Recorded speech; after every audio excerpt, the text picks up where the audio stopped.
Oh my goodness.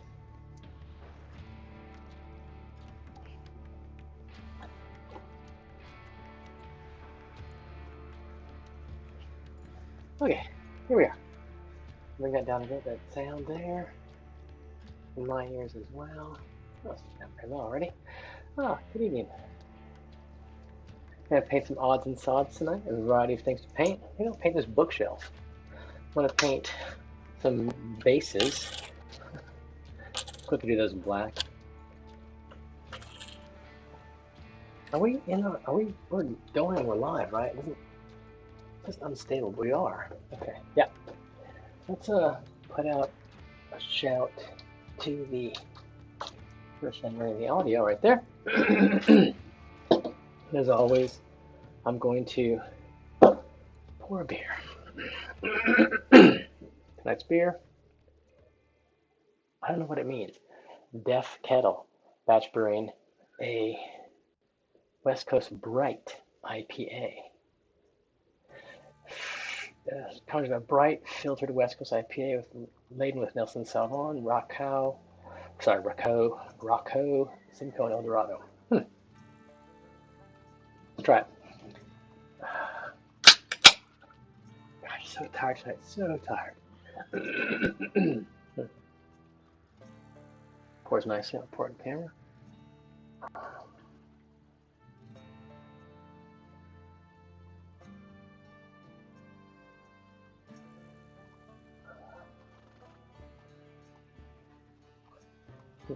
Gosh, that's a lot of beer. This new style Bright IPA, I don't really know what it is. Bright West Coast IPA? I know what a West Coast IPA is.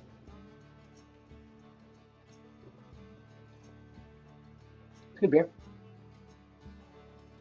I'm gonna sip it though. I'm just kind of beard out right now.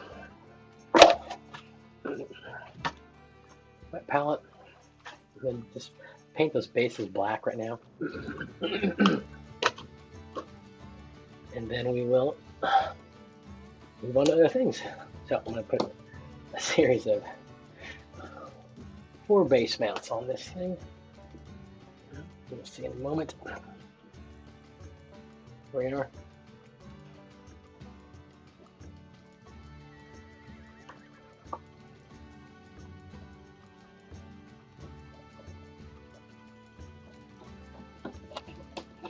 So I can paint 4 bases at a time.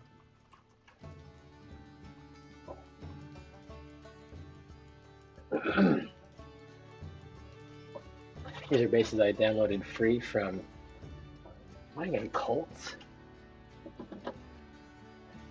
Just because I have a bunch of minis without medium or 25mm bases, but this will allow me to create them. Hi.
Hey, Patricia's online. Just talking to Loki, obviously. How are you, Trish Talker? I'm super tired. I'm just doing some minor painting here. Some bases I made. You're back. There's one out there which is dead. Go ahead and take it. Hello. So these are some mini bases I printed up because these minis here from Reaper don't have the round base on them, so I printed some bases to put them on. All tutorialed out. Yeah, God, I bet. You guys are the ones who run that class, not Nick and I. Seriously. Nick seems pretty good at delegating authority to the tutors, I must say. I don't know if I'm that good. I'm gonna learn from him though and do the same. Right. If I can. I'm just saying he seems pretty good at it.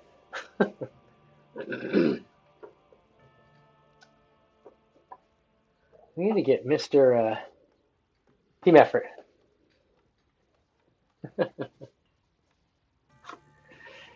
Okay, do some mini painting. Just a little bit tonight. Anyway, yeah, I am going to be there for reading group tomorrow. I realize you will not. I think you told me that today. It might just be me and Noel, but I need to read this piece for other stuff, so I might as well kill many birds with few stones. And I'm going to paint that black instead. Black, not gray. Actually, I might. I might do something interesting. Here's this. I'm going to put purple down in there. Hey, your mom, how are you? It's our standard Wednesday night mini painting stream. Slow tonight, super weak. Super weak. I have this watch that tells me how well I slept, and I didn't sleep well last night. I know exactly why, but so my battery isn't totally recharged. Are you painting anything recently, your mom? Trish Talker, we need to get you painting.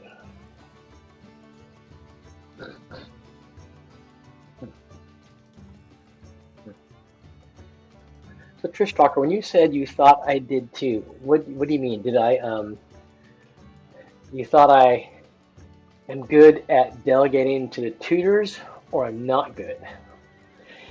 Yeah, I know I keep threatening to run a mini painting workshop on some games night, and maybe someday I will.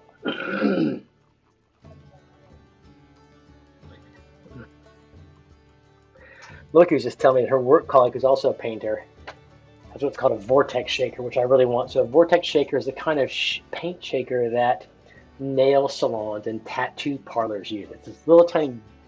It's also they use it in laboratory settings, right? This little tiny cup that you can put a bottle like this into, and it vibrates. You just hold on the bottle, it vibrates the bottle like 5,000 RPMs or something like that. And so nail salons use it to shake up nail paint, and tattoo parlors use it to shake up tattoo ink. But it's really good for shaking up mini paints. And because it's doing this, I mean, you could do this for 5 minutes, and then it might be appropriately mixed. But with the vortex shaker, it's 30 seconds. So I need to get a vortex shaker. Not that expensive. Well, they range from like $60 to $160, but I might try one of those $60 models off of Trade Me. Anyways, Loki's work colleague, who's a painter, just was telling her today that how great the vortex shaker he got is. And I was like, oh my god, I've lost enough. A vortex shaker I want, and those nail salons do not mess around. I don't know. I've never. You might not be surprised to hear I've never been to a nail salon. But yeah, they're pumping to the clientele, so I guess they gotta have the equipment. They got equipment, right? Okay. So I'm getting out some paintbrushes. Anyways, your mom, no, you put. Oh, so last week you did some painting. You thought I delegated, fine, okay. Can I delegate more? That's what I want to do. So, I think maybe I mentioned this. I've got 6 papers currently in progress. 6 different papers, and I just don't know what I'm doing. Too many papers in progress. So I'm checking my brushes out. This is a possible brush I could use. It's so crap.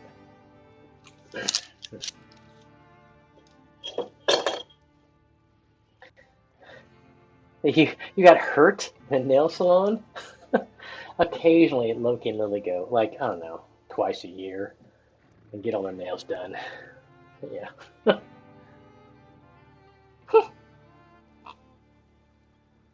It kind of reminds me of, it is another MA. Fucking 6 papers, it is. Ooh, they found it done. It's like when you cut a dog's toenails, claws too far back to the quick and they bleed. Not that you're a dog, but you know what I'm saying.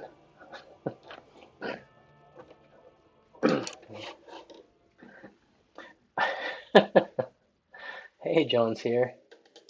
Lurk away, man. It reminds me of those when I was in Siem Reap for IPP for the conference, like 10 years ago. They had these in Cambodia. Yeah, Cambodia. Um, there's the big thing on the board on like the in the shopping area with all the shops and the tatty crappy shops and the tourist kit shops. They had these like tanks full of fish right on the sidewalk, and you would sit there on a stool with your on a kind of elevated stool, a bar stool, with your feet like mid calf in this tank of water with fish, and the fish would eat off the dead skin off your feet. That's what you could walk by and you see these beet red sunburned white tourists in their feet in these tanks, these little fish, just like 500 fish, just a swarm of fish around their feet, eating all the dead skin off their feet. And it's just, I was like, oh my god, that looks freaking horrifying. Apparently it didn't hurt, like it tickled, but I was like, oh my god, I would never do that. I just couldn't stand to have that fish eating my feet.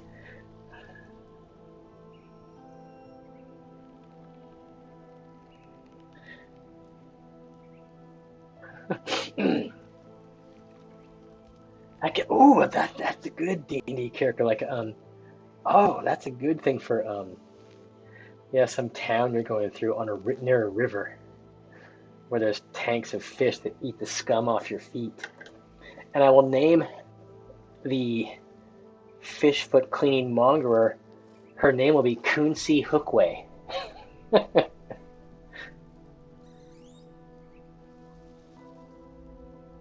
I saw Kunsi today when I was at the gym, and I forgot, and I was embarrassed, thinking, "Oh my God, fucking Holly's gonna tell her I made fun of her name." Not made fun of her name, just was so interested in her name.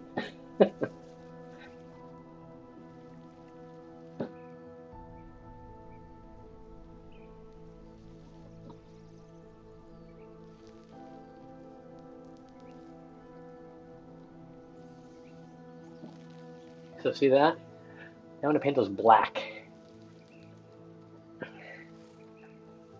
Oh, so yeah, you go to the gym too. So on the ground floor that big board of like all their business cards.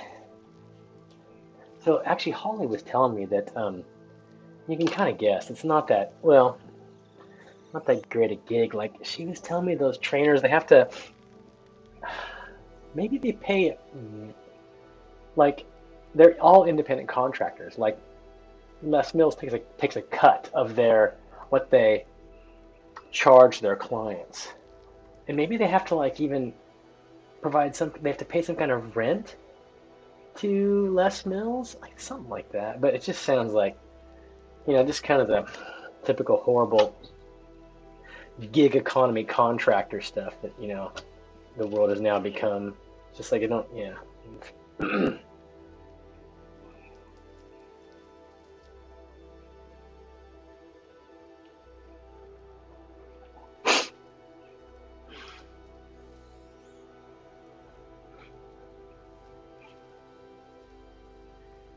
See, if I had a vortex shaker, we could be done right now. Hey, Diadems, how you doing? I Diadems, I've been thinking about your lack of game time, and I really think you should get on some discords that have, um, the discords have channels for seeking games to get some West Coast game. Mm. Anyways, I mean, I'm sure you got things going on in your life, but I thought about that. Superior Adventures Guild, the various Greyhawk discords that I'm kind of moderately a part of. Yeah, we're good. It is still, it's certainly spring. Today was a spring day in New Zealand. Um, and we're just scooting towards summer. It's all good. Uh, I'm actually going to be away in about 10 days' time for a work conference. I'll let you all know. So I won't be streaming for about 2 weeks or so, roughly.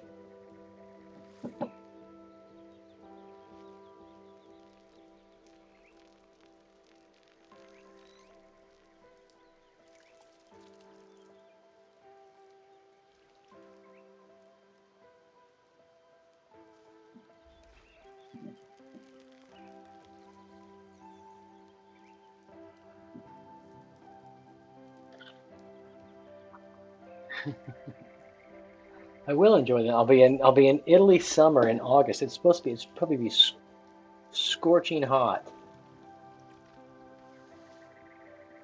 when I'm there.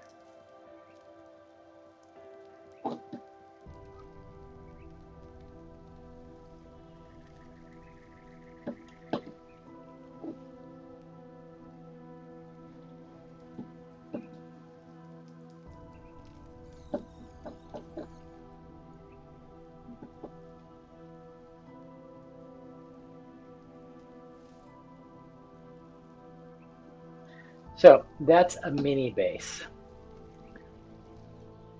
Kind of try to, not just black, but try to like make a purple in those cracks. I mean, some kind of like weird inner. Well, I know. I could, yes.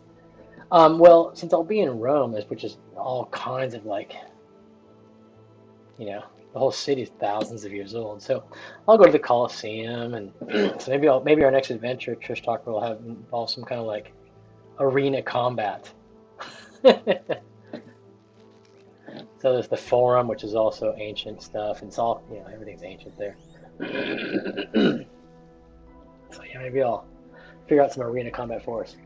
I know. Oh, that's what John. Yeah, that's right. That's what John Steer. John Steer is all arena combat. Not all, but is an arena combat player, or DM, I should say. GM. Mhm.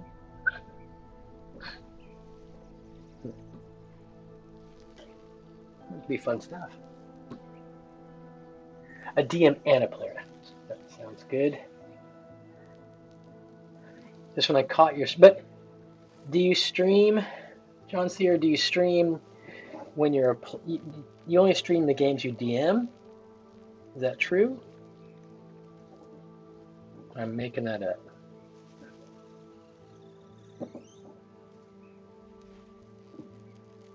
I'm making that up. Totally fair.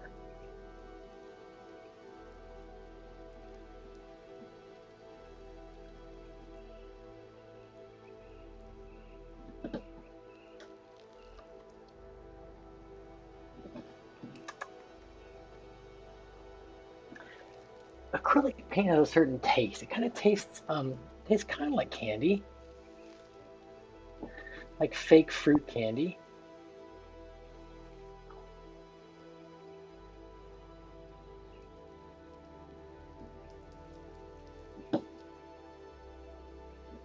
So to get the right amount of water in your brush, in your paintbrush, before you apply paint to it, you should dip it in water and either kind of knock it out on your hand, and that'll put the right amount of water in your paintbrush to keep the bristles into a point as you draw paint into it, or you put it in the water pot and you lick it. And that also provides the right amount of water. Don't dry it off on a paper towel because that just takes the water out, and you want water in your brush. But not too much, not too little. So I don't know. Some people don't like to suck their paintbrush, which is fair enough because you're sucking up paint, which I'm just guessing, but I can't believe it's very good for you. Yeah, a little idea. I don't want to hog some. Yeah. Makes sense. Gosh.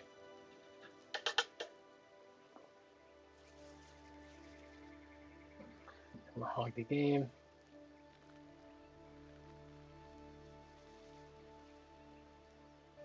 So ever since I started dealing with my paintbrush in that way, as in using that method to get paint on it, my paint consistency has been better. Although right there, that's too thin. Not foolproof. Guess I'll say that.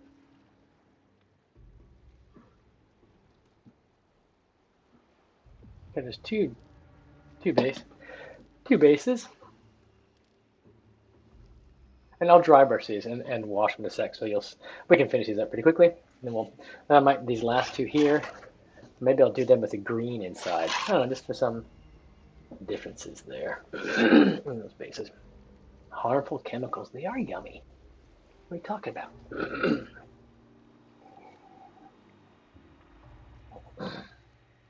Everything's toxic in the right amounts, right?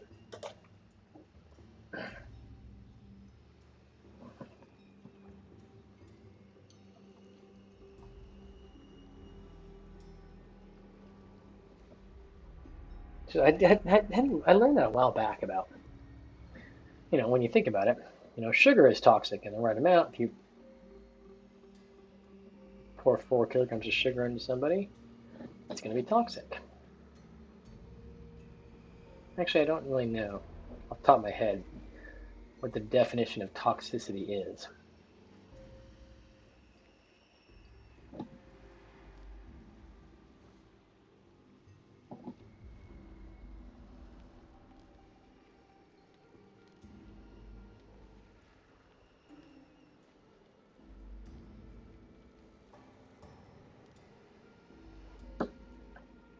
Yeah, just like water. Too much water is toxic.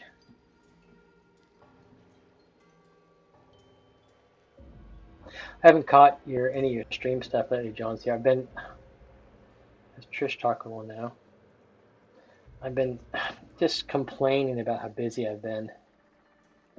And, yeah, work stuff. Freaking out on work stuff. Freaking out. And it would be better if I was more disciplined.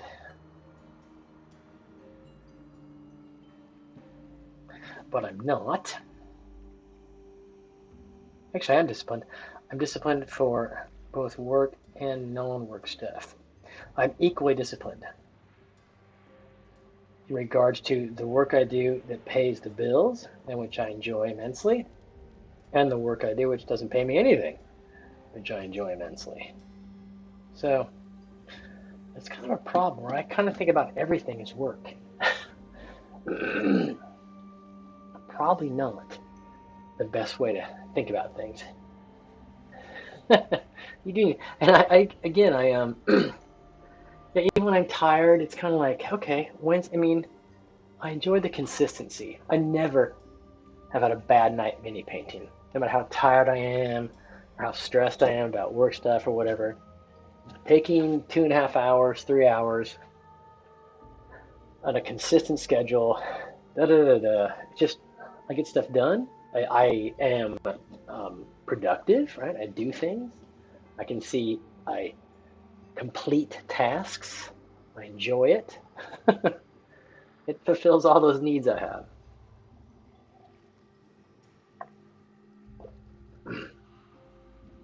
So yeah, that's why I'm really, even when I'm tired, and stressed, I still do this because I've, like I said, I've never had a bad time mini painting.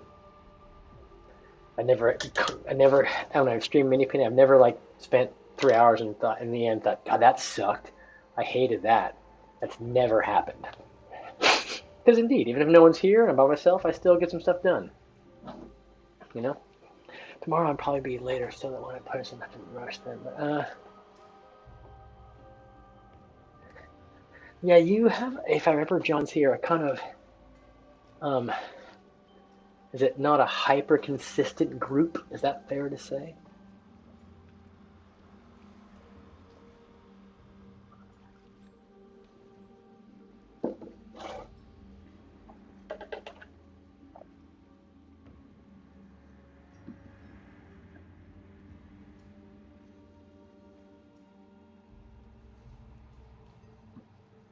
Chris Tucker, what do you do for a hobby? Like, what do you? I mean, do you? What do you do? Yeah,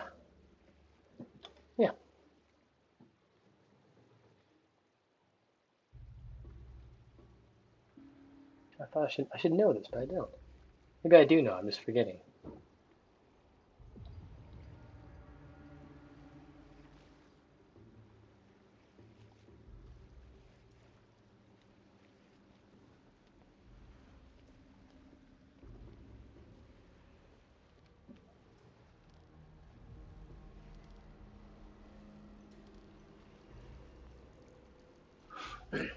So four people. Well, I only have four people all together so far. That's right. Okay. Well, I used to my main, well, not my main group, but one of my groups used to be my family, but they got older. They decided they wanted different things on a Sunday. Going for walks. I also like coloring nature stuff, but I haven't been terribly. You mean like watercolor or?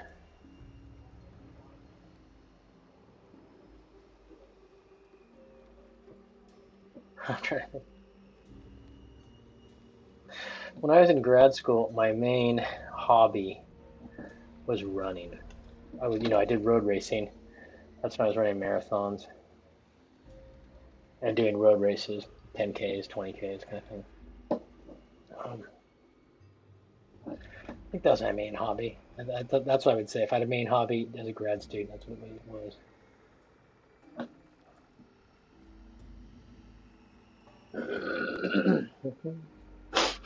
Watercolor, but also just standard compliments, huh? Oh, exactly. You, Mono, like you're addicted to saunaing now. Funny. I've never been a big sauna person. Maybe I should give it more of a try. That's funny.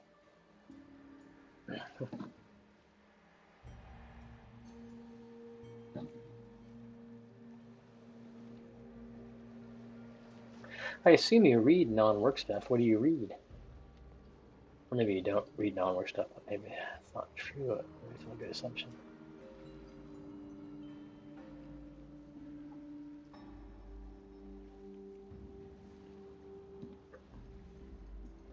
Okay, so there's the basics for those four minis. Yeah, the men's sauna. I typically don't use the showers at the at the Les Mills because I'll like wake up first thing, get Lily's lunch and breakfast sorted, drive in the car down to the gym, then drive back and get ready and go to my office instead of because in the car it takes me 5 minutes to get it. It's sort of like my house is so close. In a vehicle, it's just 5 minutes away. Rarely do I go to the gym and then shower up and sauna and everything there, and then from there go to the office. But I have been in the men's sauna. I've looked into it, and it's tiny. 5 people would be like all you want in there, maybe. So what should I read? What should I take to Rome on the plane? I just like last week finished Fahrenheit 451, which I read, you know, ages ago in high school. But I read it again because Lily's reading it for high school English this semester, term. So I'll read that too, just so she and I can talk about it. But right now I'm just kind of reading some online fan fiction crap. So I need a real proper book.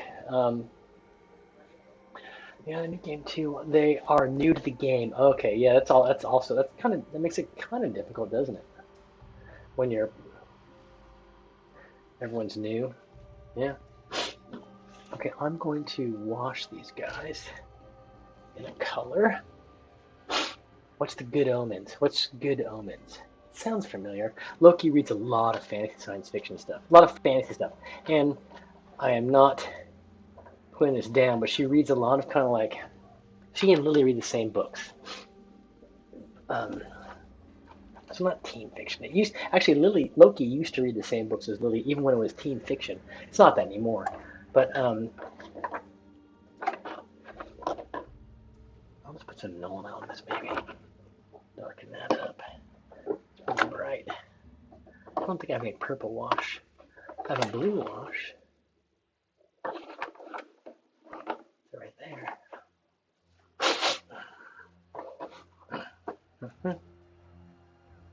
Some non-open Nolan oil. Or non-open Nolan oil. Oof, that's poking sewer.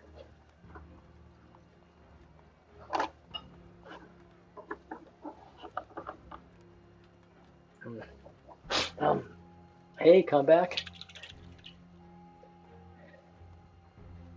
Comeback is here, yes. And Coliseum where they are out for blood, so I bum it down a lot. Okay, Terry Pratchett. I've actually never read a Terry Pratchett book. I know people love Terry Pratchett. He's got a massive kind of generationally long following, right? Terry Pratchett, Neil Gaiman. Okay, Neil Gaiman. Okay, Loki's read some Neil Gaiman books. American Gods. Is that his Neil Gaiman? We have those around the house. Maybe I should just take one on my trip with me. Yeah, okay, Terry Pratchett and Neil Gaiman. Oh, is that the one that's also a series, like a Netflix series, perhaps? Okay. Hey, Comeback. Comeback is joining us from the same country we are in. He's joining us from Christchurch. And I always, as he points out, I always say, and I will say it again, there you are. Just to keep up expectations.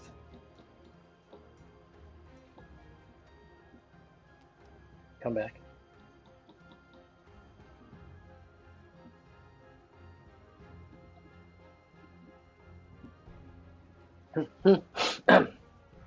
Oh, your daily doxing. Yep, that's a that's a good like podcast name, the Daily Doxing.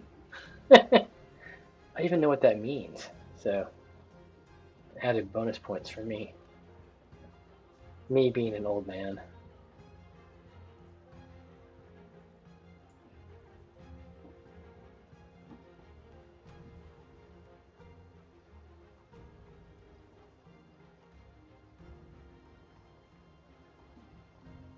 Okay.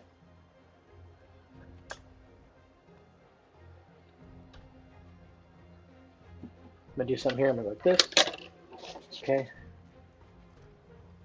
Paper towel. Suck up some paint.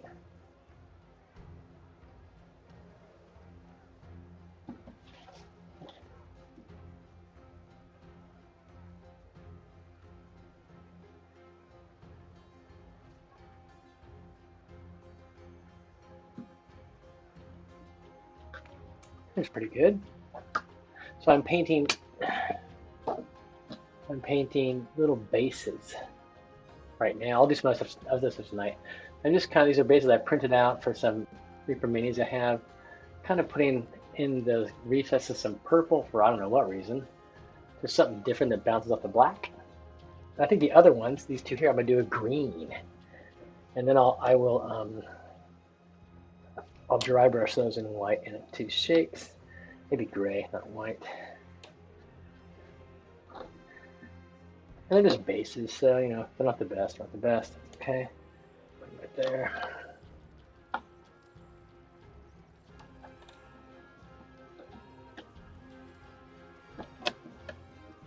Two more on there. Actually, yeah, I did put some more on that thing.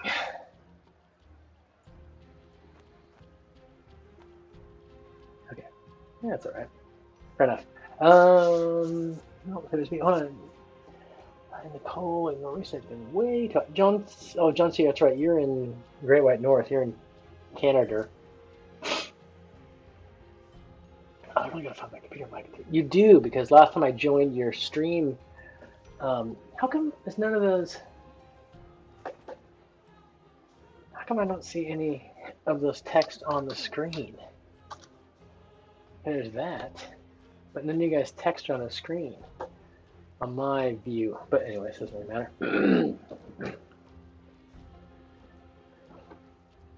I read an article today in the New York Times, John Sear, about Canada's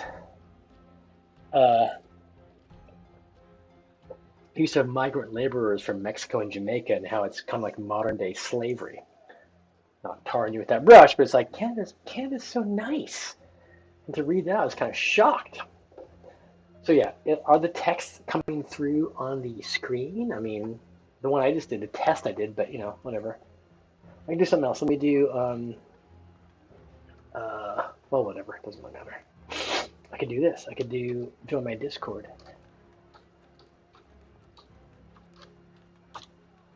Join my Discord. You can see it all? Okay, maybe it's just me. I'm just freaking out. Don't mind me. I'm now going to use, what's this color? Gosh, that's a really bright green, yellow green. I'm going to do another spaz color. That color in there. We'll see how it looks.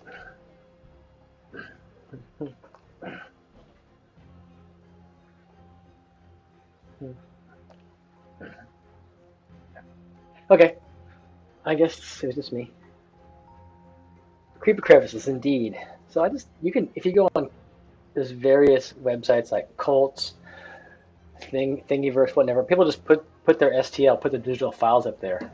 And so what these are going to be is, where's my guy? So like, yeah, this is, see, I have these Reaper Minis, which I painted on the stream a while over the course of the last whatevers, but they don't have standard 25 mil medium bases. So I print these bases out. So I'll put these little guys in there like that, and then they're on a nice medium 25 mil base.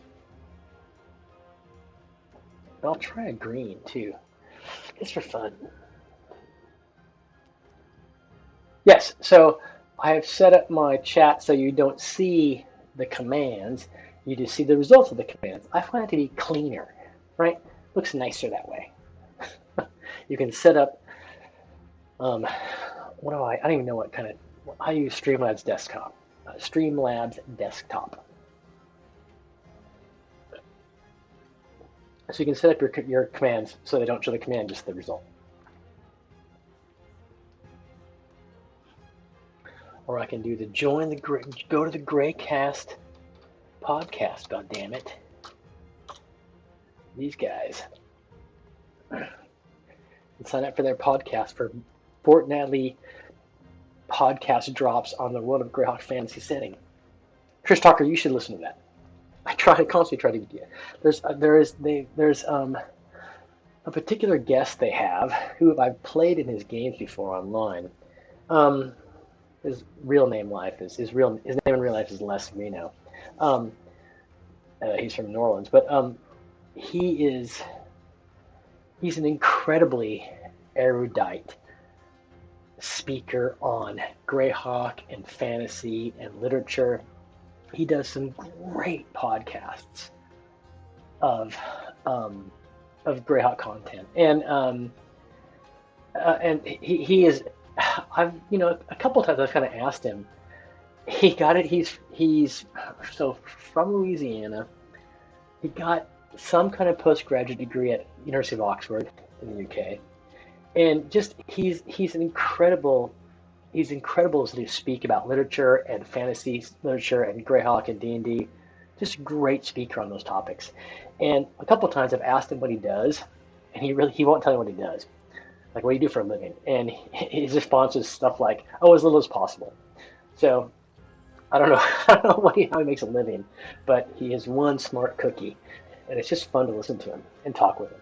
So maybe I'll put up some links in the Discord about those um, podcasts that feature him. I know, mysterious. There's another guy in the Greyhawk community, a guy named Gary Julian, and Gary Julian, he's an author of D&D material. So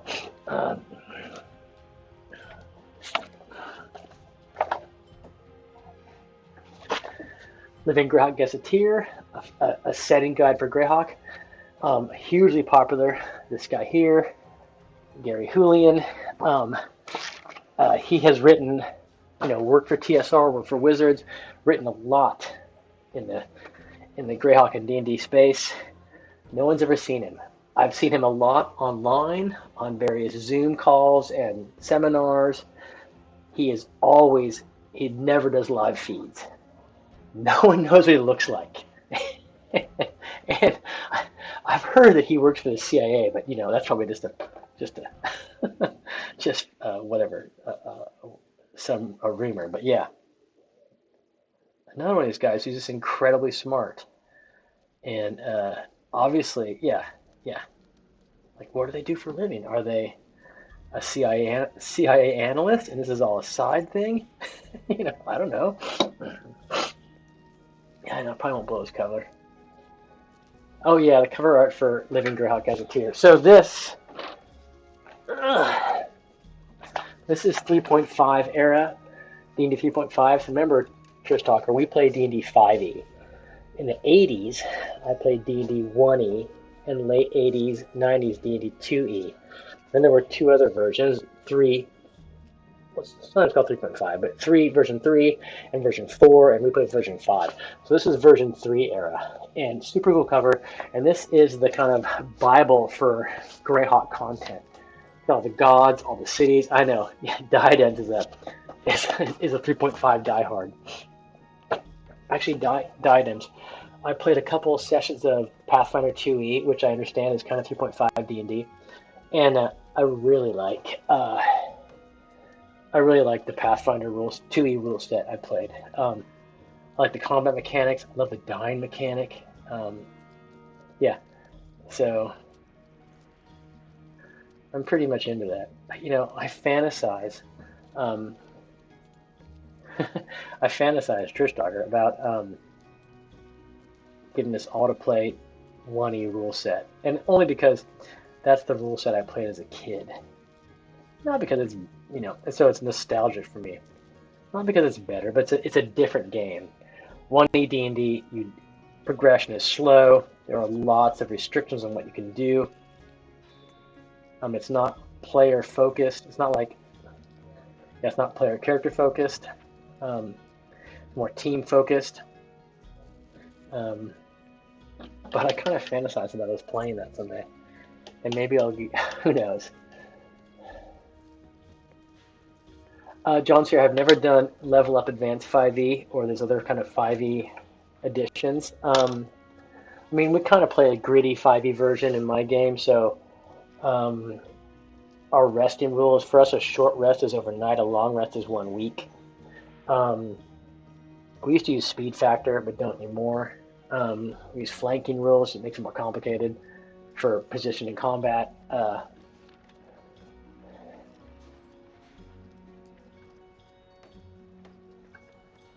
So John C, you just started playing up what? Level Up? What is it? It's Level Up 5e? Is that what you just started playing that game? That rule set? Because I'd be curious. Hey, Echo the Mythical, long time no see. Kind of curious. They do die more frequently. Level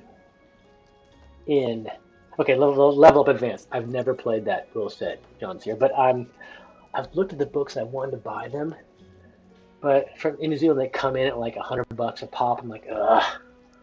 Maybe at some point I will. In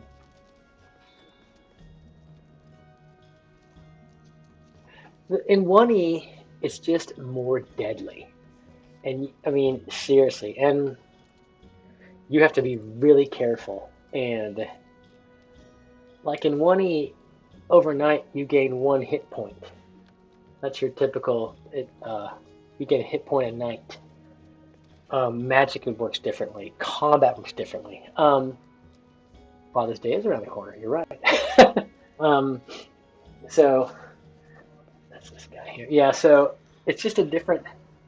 It's a game too, which um, originally Dungeons and Dragons in the early '70s came out of wargaming. So wargaming is more on the rule game. The rule sets are more not role play, but about mechanics and tactics and distance and firepower, and everything is rolling dice. You don't role play. You like position armies and platoons and squads and move them around the table. And you have to have a table for that, and that's wargaming per se. D&D grew out of that. So actually, in the late '70s, as Gygax and not Perrin, but Arneson were developing this game, the idea that you would play a character and play a role like a thespian, that was new. And so, and it's only become, in the course, the 50 is all about role playing, being a character in a play. Whereas earlier editions were not so. There are more wargaming rule sets. Anyways, I am pontificating when I don't need to. Um, and yeah, so part of my love of 1E is just nostalgia. But I played 1E at Gary Con. I played in a 1E game, and it's intense. It's just death is just around the corner, stalking you. And yeah, and the rules are unforgiving. The rules are so Trish Talker. For example, in 1E mechanics, there are many different attacks, things that can happen to you, where you have a saving throw, and if you fail, you die. You're just dead. There's no, you take, if you save, you take half the damage. No, you're just dead. Game over. Goodbye. You're done. um, there's monsters. The monsters are more powerful in 1E. Not many undead, several kinds of undead in 1E and 2E. They have what's called life drain, meaning they do a touch attack, and if they hit, you lose a level. There's no saving throw, you lose a level. You're a 7th level barbarian, now you're a 6th level. Back to, and you lose all his XP. There you go. Because it's like they're an undead creature and they channel energy from the negative plane and they're sucking the life out of you, the experience out of you. Bam, you're done. You lose a level. It is savage. But it's but the consequences are so severe that it's kind of like that's where I assume, I don't play much, as you know, I just DM. But some of the fun, the tension, you're scared, that comes from the possibility of dying. And if there's no possibility of dying, I imagine it's less tense, and therefore you lose some fun. But that's just one way to play. Yeah, Comeback 1E is tough, but another game we can play, Trish Talker, would be Shadow Dark, which is this game I play online with friends. And I have the Shadow Dark rule set, and I've talked about us playing Shadow Dark. Shadow Dark is stripped down,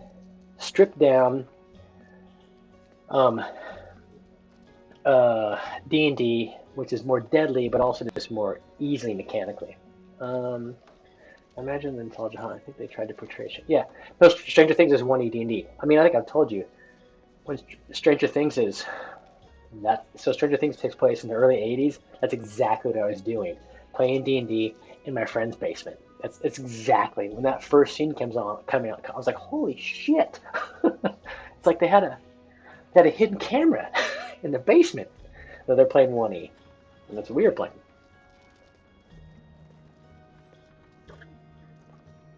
I should pay more. Yeah, it was total time warp. I was like, holy my god! We were riding bikes around the neighborhood. Remember, I'm 53. So in 1980, I was 10. And that's what we were doing. Yep. Exactly that. And even my best friend David, he had the basement in his house. We played his house in the basement. Seriously, we had ColecoVision. We'd take breaks to play Donkey Kong and go back to D&D. Um, but David's sister is a couple of years ahead of us in school. She was telling me a couple of years ago on Facebook. She said, "Yeah, her dad was kind of religious, their dad, and she told me like, yeah, dad was like, Bill was somewhat concerned about D&D playing that it was like anti-Christian and whatnot and somewhat satanic. There's something called the Satanic Panic, which occurred in the '80s, which was a backlash against D&D. That was all good fun.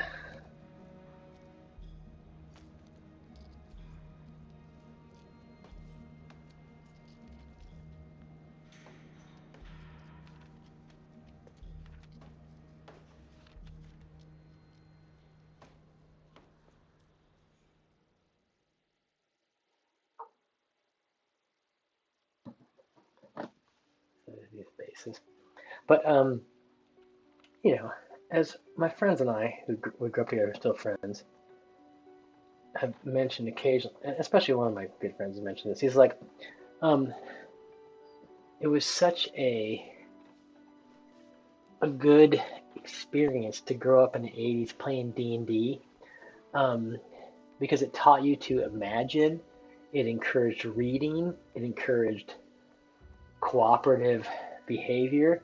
So, imagine 1985, five 15-year-olds, boys, because we were just boys playing then, sitting around a table for 10 hours talking and rolling dice. That's what we were doing. And like, instead of like, you know, going out and getting other kinds of trouble, which we did that too. But so that's what D&D asks you to do, and that young kids like myself and others, we would happily do that. Spend a day straight, working together to weave a story. We didn't think about it that way. You didn't think about, oh, we're weaving a story. No, that's what we were doing as 15-year-old boys. Right? You're probably the stupidest, most violent creature on the planet right there. Is a 15-year-old boy.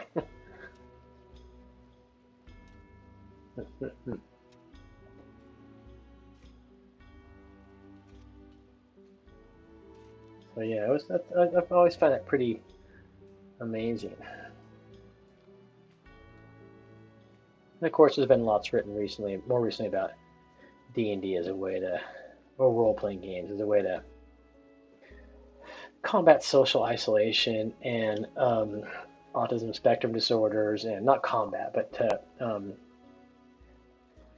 give people with those issues a chance to um, work with others and engage with people and make friendships and community in a way that is maybe more difficult, just naturally, so to speak, on a playground or something like that.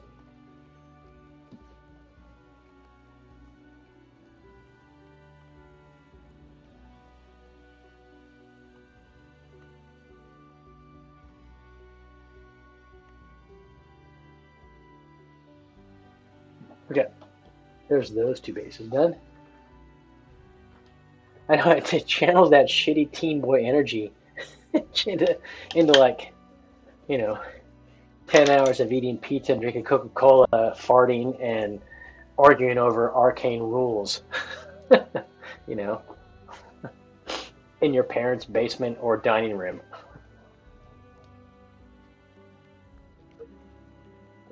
Which is what we did. Okay, there's two more little bases, kind of, and I'll put those aside in a second. I'm gonna work on these ones here. God, they need to dry a bit more, but they're probably okay. I should go get the hair dryer, work on that, but we'll leave it at that for right now. I'm gonna pop these off. One,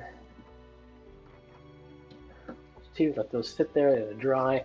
And I might, gosh, I got all kinds of other stuff here. I got this bookshelf. I've got these friggin' like, they're supposed to be straw pallets for my little bunk beds I have. Just talking about, you might remember those bunk beds? I do, and even Alex has had, I need little felt blankets. I actually do have little straw pallets for them. I don't know if I use those. Got some random pieces of wood. I got other stuff too. I got tiles I can paint, and I've got other figures, but I just thought tonight I might get through a bunch of this stuff that's been sitting around and move through it. So maybe, so this bookshelf has got, actually, it's got, you know, little mini books. And it's got a bunch of scrolls, which I think is really cool. Maybe I'll work on the bookshelf for a bit. I've had this bookshelf sitting here primed and ready to go for probably literally 2 months. So first I'll paint the whole thing in brown, and then probably a couple coats, but then I'll do those scrolls in white. So some brown first. I might just do something like this.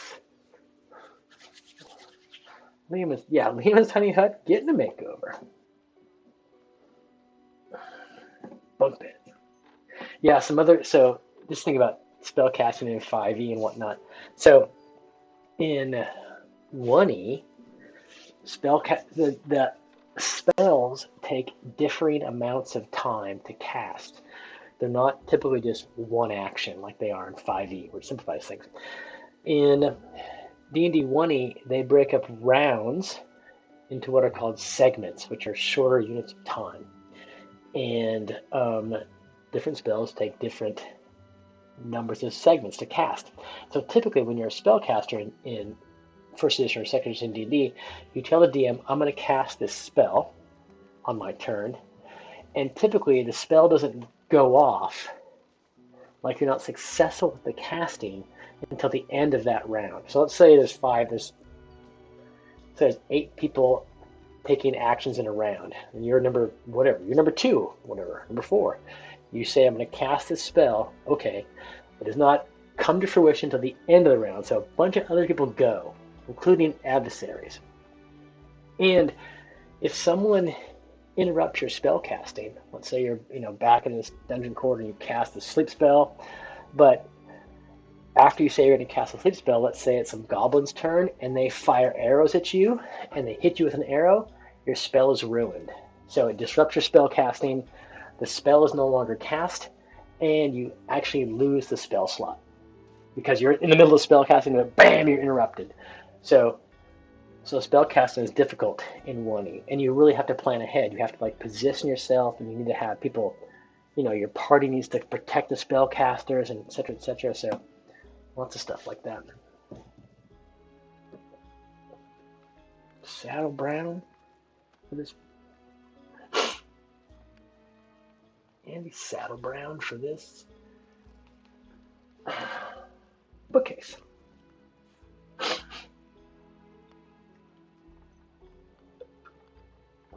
Glad to have you all here. So it's more that generally spells math concept. Yeah. They take a really complicated spell might take some time to cast. But yeah, so there's lots of different. The rules have evolved over the various editions. Where now, like I said, there's been 5 separate editions of D&D over the last 50 years. It's been 50 years since D&D was kind of invented.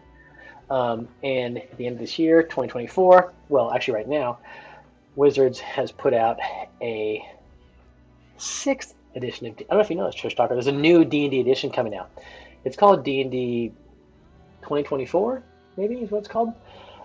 It's not called the 6th edition by the company. People call it 6th edition. It's supposed to be backward compatible with 5th edition. But so there's a bunch of new kind of, mostly character, if I understand it right, character construction changes, like more options for players than major rule changes, if I understand it correctly. So in North America, those books have already come out, but in New Zealand, they're not yet available. I think they'll be available in November, if I'm right. If I remember correctly. And I'll buy them because I'm curious. But it doesn't mean we're all going to start playing in our game, this new version. Yep. Well, I don't know what you guys are doing with your time if you guys aren't like constantly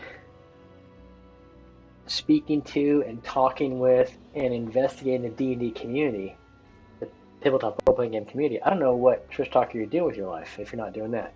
All of you guys. Seriously, I don't know what you're doing. I do my research, my teaching, go running, do a lot with beer, and yeah, screw the PhD. Fuck, it's a waste of time. Let's be honest. Yeah, what are you doing? No, granted, when I was doing like I said, when I was doing my PhD, I had a hobby, and it was running. That's all I did. I did PhD and running, and of course, friends and beer drinking and parties. But yeah, PhD and running was all I did. I didn't play D&D in grad school. Didn't play D&D. Motorcycles, running, and PhD.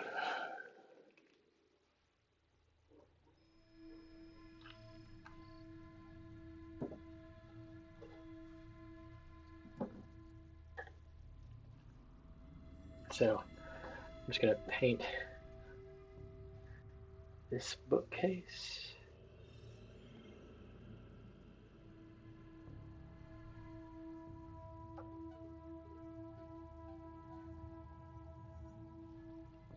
This brown bookcase color.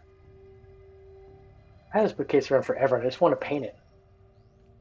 I wanted to paint it, so maybe too watery. These are too watery. I didn't suck the paint off the brush like I should. All right, everything can be perfect. So, yeah. Trish Talker, what's your backup plan?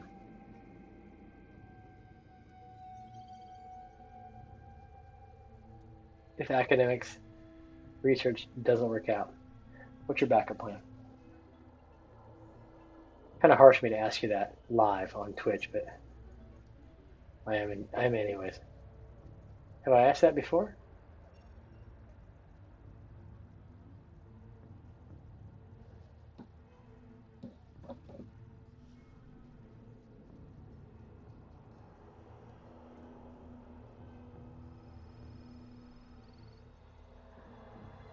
Ambush.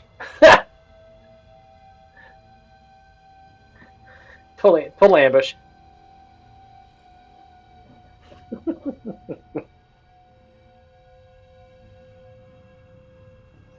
Hey, Grilly.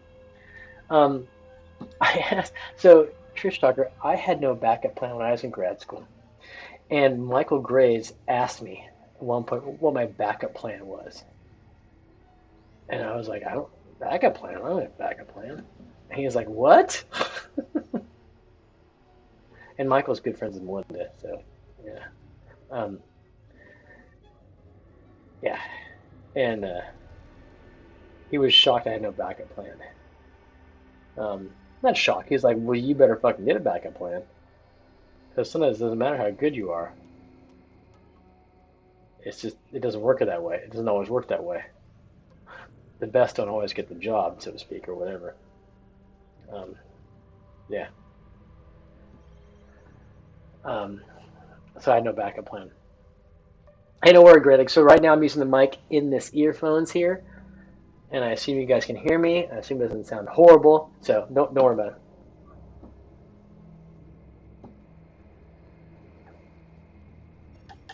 Yeah, Michael Graves, who is a consummate chef.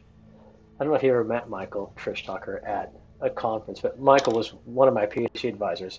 A wonderful man and an incredible cook. And Michael's backup plan was chef, and he could have probably made a lot more money doing that. Come back. Yeah, Lurk, awesome, man. Thank you. Yeah, but I never had a backup plan. I guess you could say I was lucky. I like to think some of it's skill, but maybe not. I always think it's good to have a backup plan, especially the way yeah.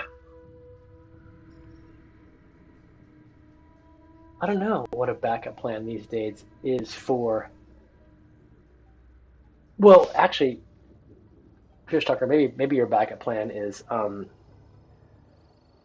if not museum, but also the CRM industry, which in New Zealand is big, and with a PhD, and you are eminently employable with your various skills, particularly kind of like no backup plan.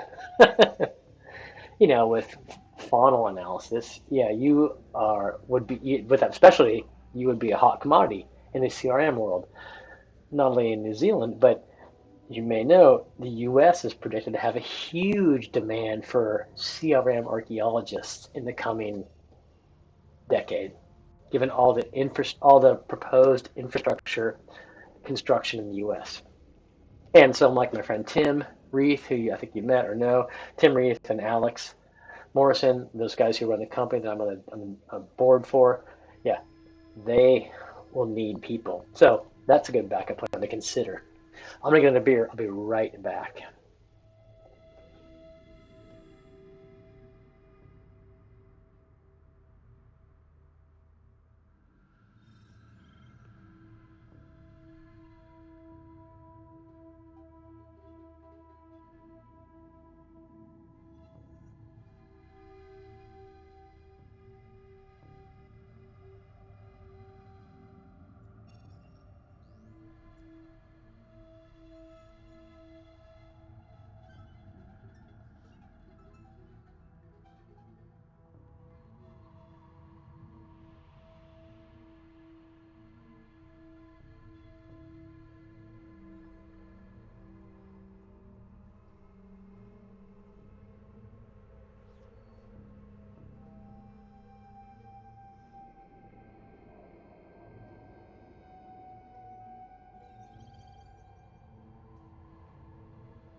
Great. Sorry about the request for Thursday night to delay Thursday night to Friday, but Loki and I made this kind of date night thing. This event, the thing we're going to tomorrow night. We made it like months ago, and I assumed we'd be done with our Pathfinder game by this Thursday, or not. That's fine. Uh, so that's why I'm asking for us to delay till Friday night. This is chocolate and wine. I don't know. Maybe we're drinking wine, making chocolate, eating chocolate, making wine. I can't remember what it is, but it's some big thing we're doing at commercial beta tomorrow night. You can't say no to wine and chocolate. Yeah. That's good to know. Yeah. Have you done any CRM, Trish? It is fancy. I know that doesn't Liu do kind of like forensic IDs for people as a kind of side hustle, as they say these days.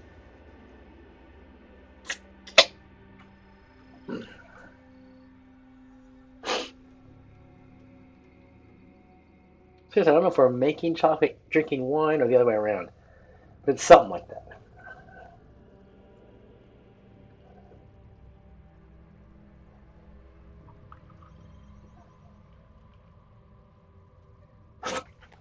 Lupulin Visions.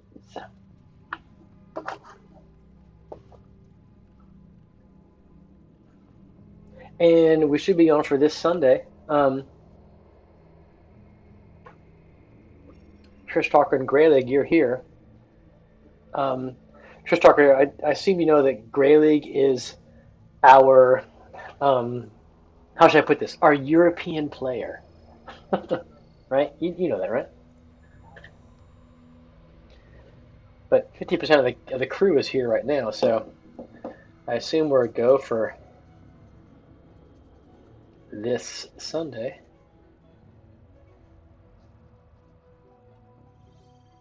Because it might be the last Sunday for A couple weeks. Okay, you guys. Okay, I didn't know if you knew that who that was. So that is hard. These things are bookshelves are difficult to paint. Just saying. Don't ever buy a miniature bookshelf. They're a real pain in the ass. There's so many different planes, right?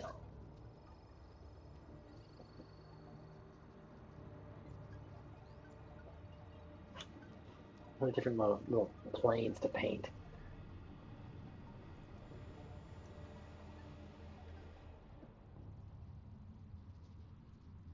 So I'm slapping the paint on. If I had an airbrush, which you're right, Trish Talker, Father's Day is coming up. I should get myself a vortex shaker, or I should ask for a vortex shaker and an airbrush.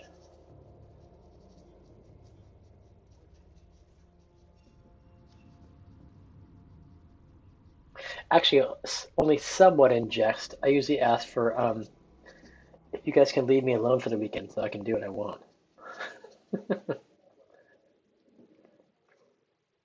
That's a standard Father's Day gift for me. Can you guys just leave me alone so I can do what I want to do? That's right. I should ask. That's what I will. I will ask Lee. I'll ask Lee for $5. I'm gonna ask Lee for money. Totally. I'm gonna say, Lee, I'm kind of embarrassed, but I kind of. Is there any way I can have an extra $5 this week? To get a frozen Coke and some fries at Macca's? Yeah, just leave me alone for the weekend so I can do my shit.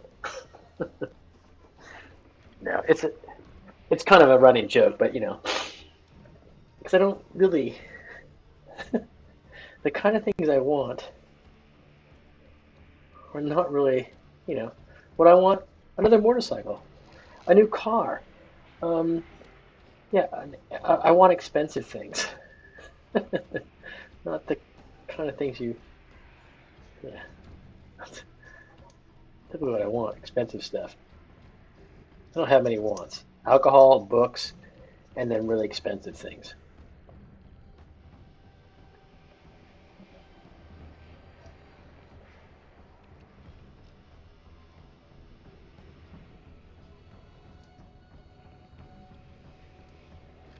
Okay, we're almost done with this bookshelf. As painful as it is to paint. A new printer. I want a new 3D printer. A different, and not that this one is broken. Actually, it was broken. I repaired it last weekend. It took me like an entire, not entire, a good chunk of a weekend day to repair my printer. But I want this really cool new kind of printer. Those are $800. No, not something you just easily, even in my pay bracket, do I drop.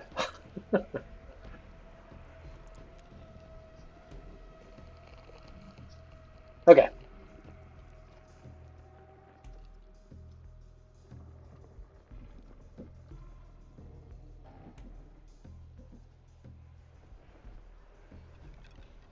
Yeah, getting this bookshelf blocked out, the paint on it. Right. There we go. Is it cheese toasty or grilled cheese? In America, it's grilled cheese. In American English, they do not use the term cheese toasty. If you ask for that, people would look at you blankly and not know what the fuck you're talking about. Come back, I assume you were asking based on my intimate knowledge of American English colloquialisms, right? Oh, you did. That's right. So you did? Awesome, Trish Tucker. That's right, because Trish Tucker she's from New Zealand, and she was in America a month ago. Yeah, jelly and jam. Yeah. Um, That's right. In America, what is it? Oh, I think in America, jelly and jam are the same thing. But here, when you talk about jelly, you talk about like you ask for an iced chocolate and a cheese toasty, and they just say, "Get the fuck out of here, get the fuck out of here, you foreigner." That's what they said. An iced chocolate and a cheese toasty. That's awesome. And then you said, "I'd like it in a takeaway, please." And they're like, "What the fuck is she talking about?" In America, it's to go, not a takeaway. It's toasted cheese sandwich. And I don't even know what an iced chocolate is. What's an iced chocolate? I don't know what that is. Oh, chocolate milk. Okay, chocolate milk. Okay, that's awesome.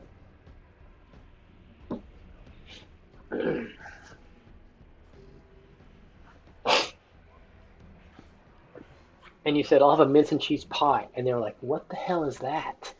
A, what's mince?" But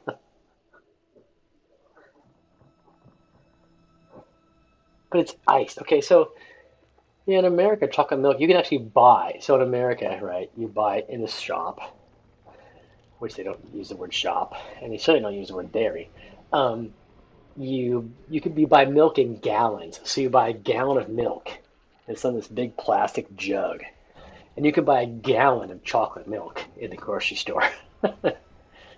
Those sausage rolls, mince and cheese pie. Yeah, none of that shit. The only pies they sell are apple pies, pumpkin pies, lemon meringue pie. Oh, that's right. It's the first time you're in the States. I thought about that too. It's so funny. Oh, the U.S. It's a crazy, crazy place. Okay, I'm gonna put my bookshelf aside and I'm gonna dry brush these um,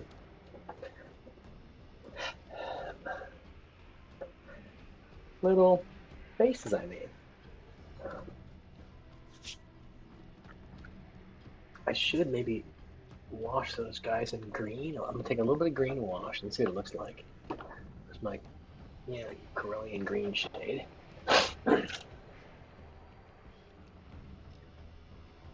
Really? So that part, Trish, I don't remember that. So if you say that's okay instead of no. Yeah, I remember I haven't lived in the U.S. for like a good chunk of my adult life. We're now going on, yeah, whatever, 18 years since I lived in the U.S. And that's, a good chunk of my adult life. So I don't remember that. So that's okay. That's okay. I don't, when I go to the U.S., moving through airports and when I'm saying cheers all the time for stuff. And I guess, I don't know what people think about that.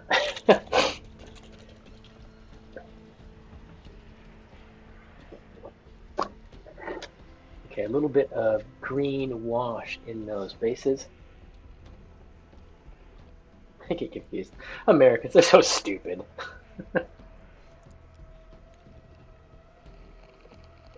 Cheese toasty. I guess I use that term. I really don't know anymore. Like I've said before, looking are like, we're often confused about how to say stuff. What's the word for that in American English? And is it the same word or is this British English, or what English are we using? And I don't know. It's so complicated.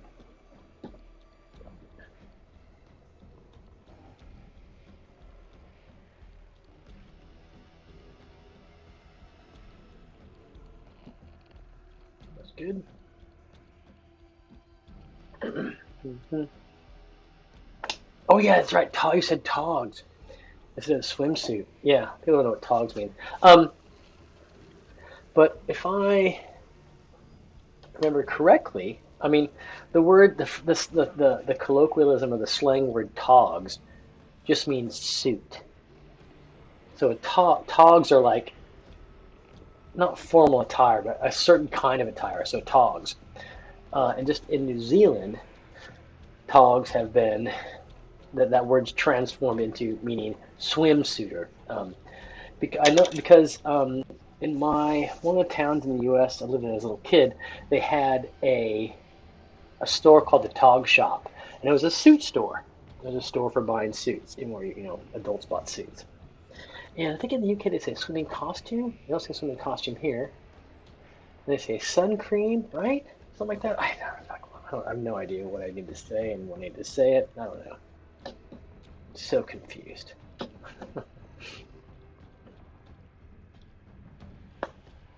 I still don't. I don't use my. I don't go swimming enough to like have. Uh, have the word togs be a natural. I mean, dairy's natural. Cheers is natural. Ben is natural. For me, I speak these words now naturally without thinking about it.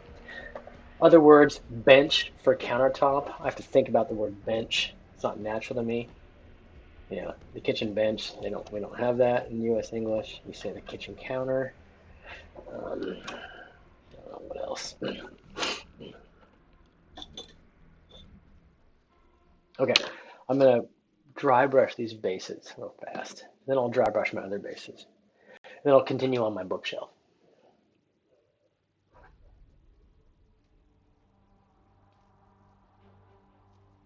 So I might do some gray and some white on these bases. Gray first.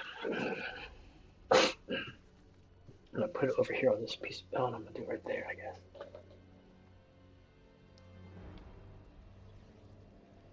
So I got my printer back online and I'm printing. You can't see it, but this right here is another keep. This is not a ruined keep, but that's 2 levels of keep, and this is a 7-level keep. It goes about that high. So that'll be done in a while. And you can bet your bottom dollar I will work it into a game. You'll be going to that keep at some point.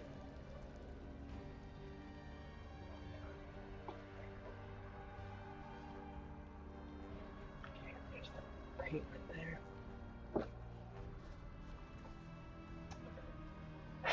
This.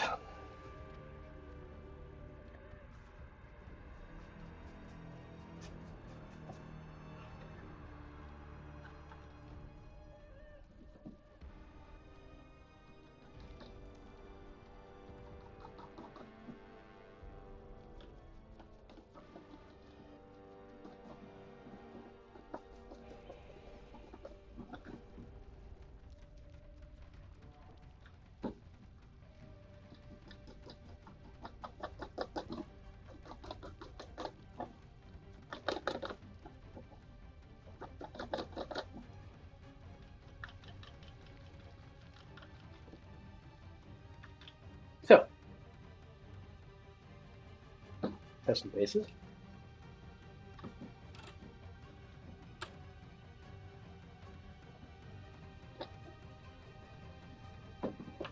Not totally done yet. Okay, yeah, fuck.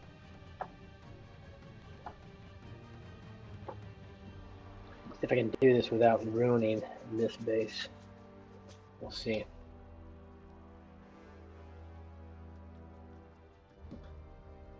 Because the green in there is still wet. That's what I'm concerned about. That's all right.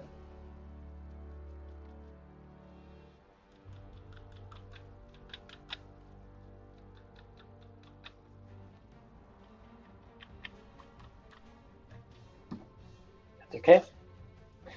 I want to mix in white. Put that in there.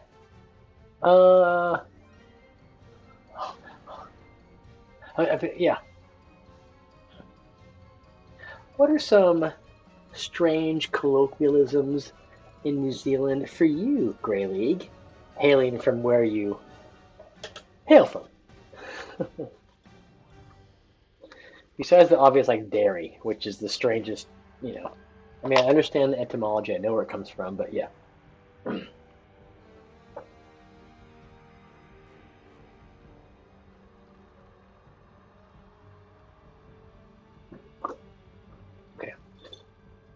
I'm gonna do some white. It's on the very top of these bases.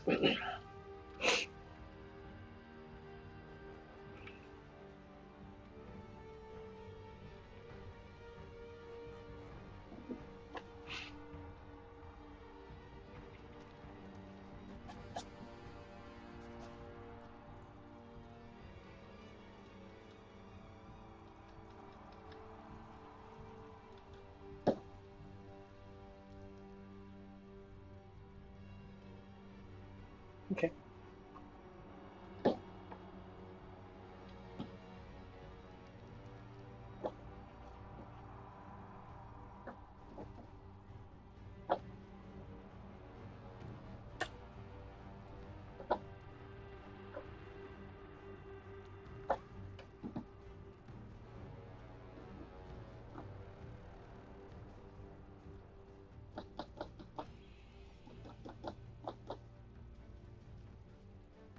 Okay.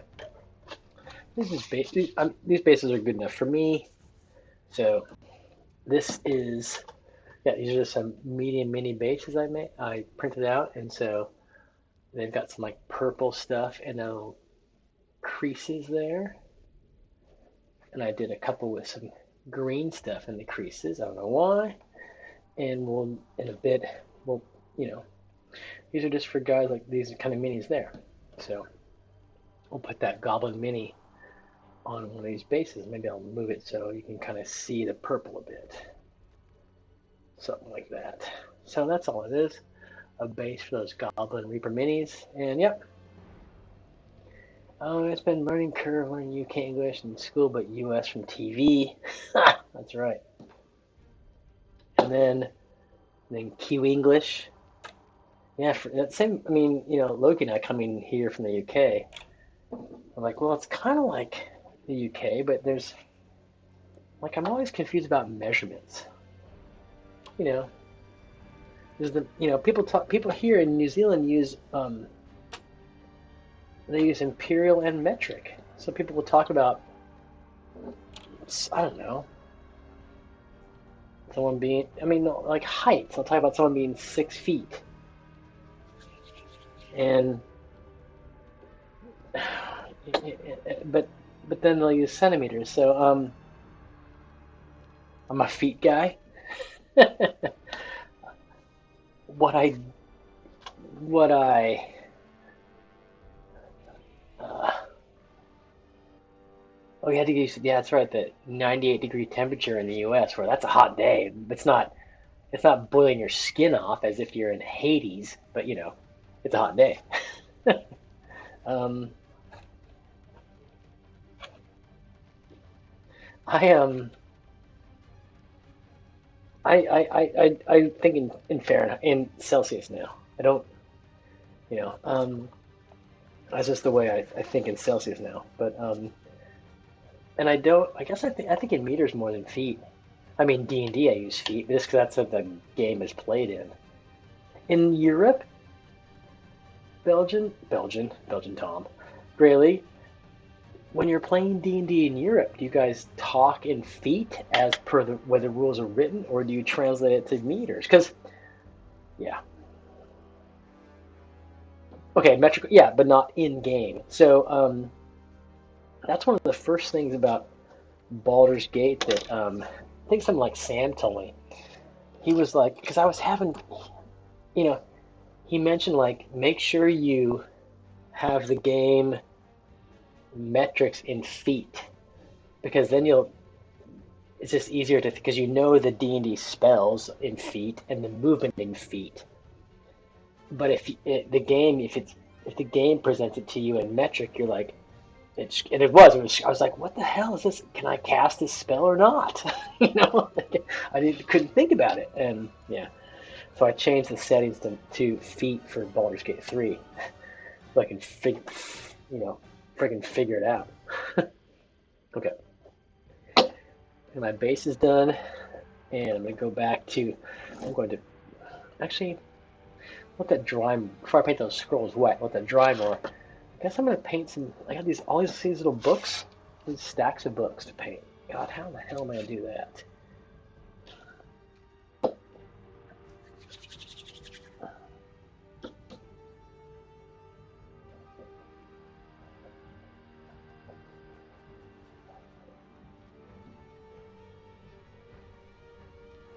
Okay, there's a stack of books.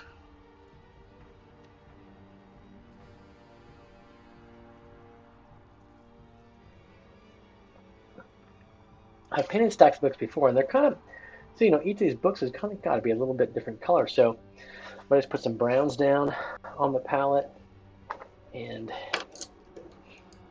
get out some smaller brushes. Maybe not that nice zero there. I'm going to use some brushes that are a bit more manky. That one.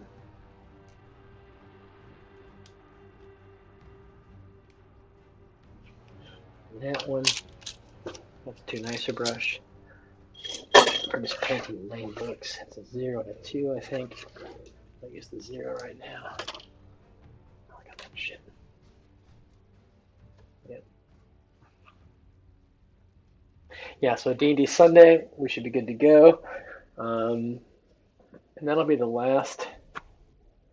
I don't know, Trish, are you a Grey League sub? Trish Talker? So let me put that online if it hasn't come up. I don't think it's come up yet. So let me. Trish Talker, you should go to Grey League's. Hey, Dad, you're taking off? Thank you, man. Diadems is our longest supporter. Diadem subscribed about 2 years ago. And he's consistently subscribed. So he's the one who pays for the beer. Let's just say that. So, Trish Talker, Grey League has his own a YouTube channel. I know I've talked to you guys about before, where he uploads videos on Greyhawk content. So, kind of like informational videos on regions, on deities, on important personages throughout the Greyhawk world, the Flan S in particular. So, you know, you can go look at one of Grey League's videos on, for example, let me pull it up. Not pulling up. I mean, go look myself. Got YouTube. There's also my YouTube channel, which has a bunch of videos that no one looks at, which is fair enough. And I gotta go to YouTube. Let's review the Grey League's videos. Not review them all, but I'm going to. There it is, the Grey League. So recent videos. Let's go to videos and sort by latest. So he has a video on Bokob, who's a Greyhawk deity, a patron saint of magic users. A video on the Grand March, a video on the Wild Coast, a video on the Pomar. So those are regions near us, near Bissell. They're adjacent to the Sheldamar Valley, or Grand March is in Sheldamar. Grand March is one state just south of Bissell. The Yeomanry, which is also in the Sheldamar, or the Sea Princes. A video on the Backloony, so the Backloonish populations to the west of us, which would be good for everyone to know about. Sul, Iridians, Keeland, all kinds of stuff. Do we have Greyhawk culture? Question mark. So go to Grey League's site and check that stuff out. Seriously.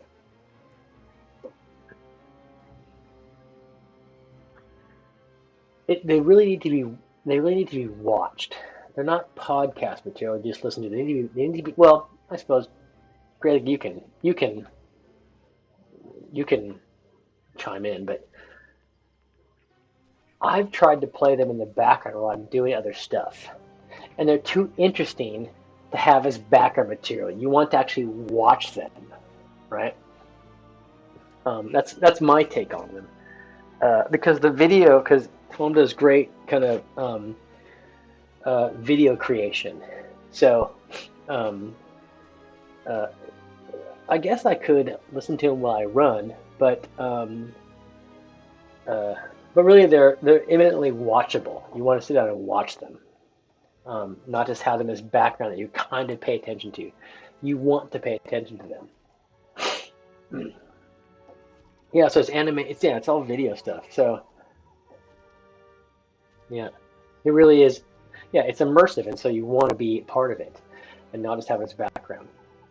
So any of you guys who are out there, do go to um, the Grey League. It's in there up there in the chat. You can go to the Grey League YouTube channel and sign up as a subscriber.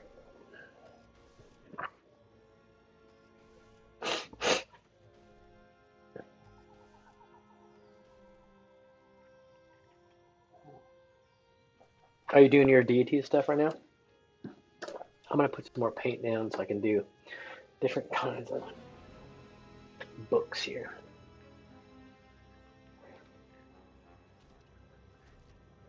Bit of green, different browns.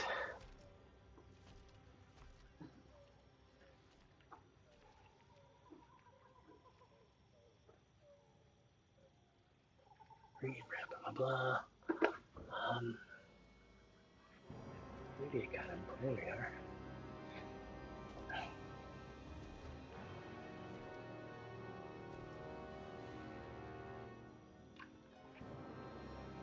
Okay, I'm gonna paint some books now.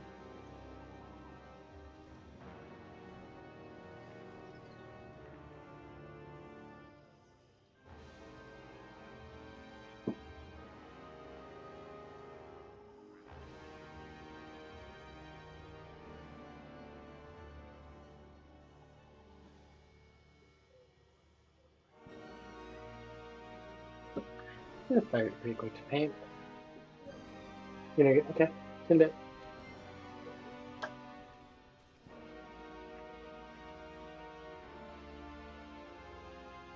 Can't paint the edge ones, so I gotta paint.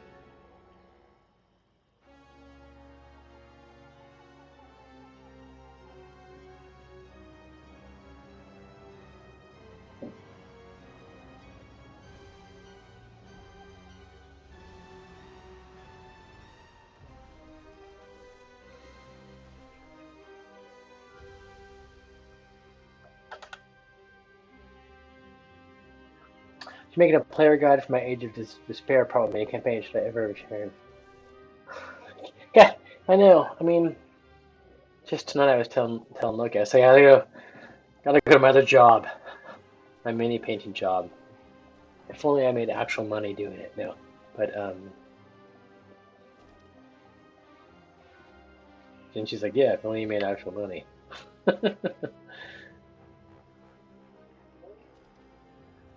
It's fun though.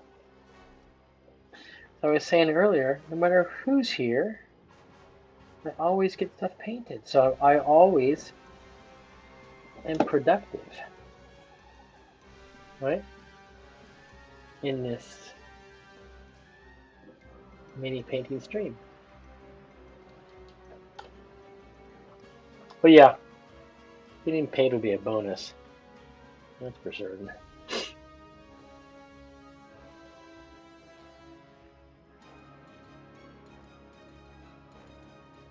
What's a scroll there?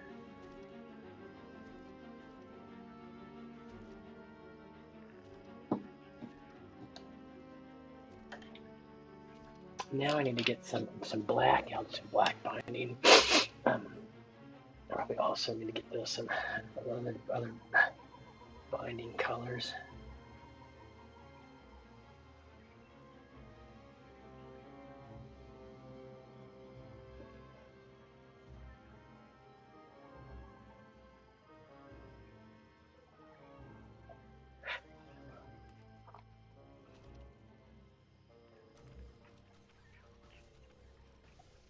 Got blow dry stuff. I need some white.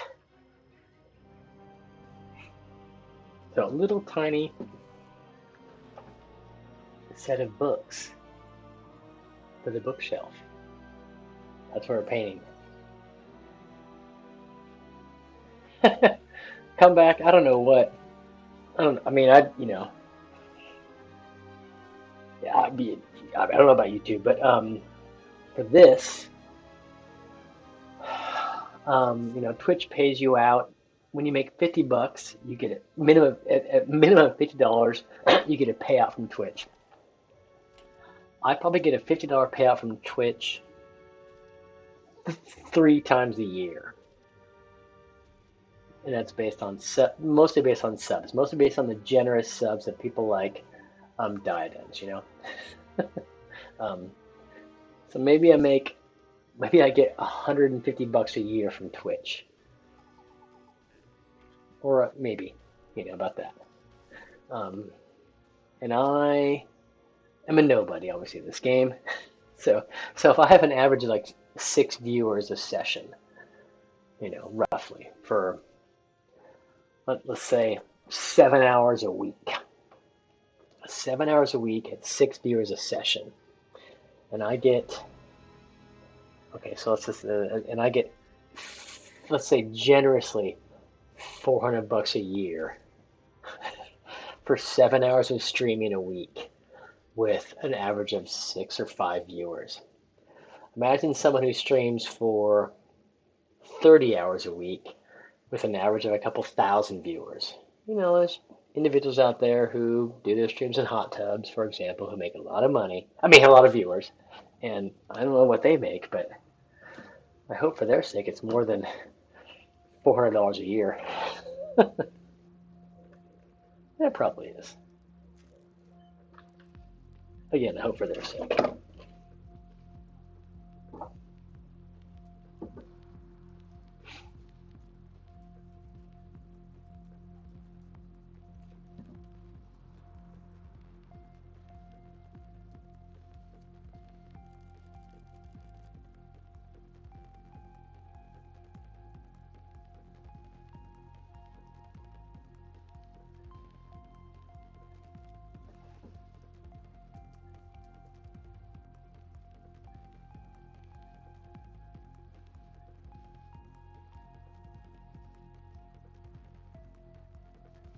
I didn't paint some of the back side of these books, so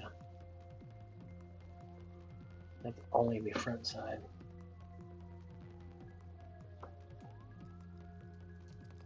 And that scroll there.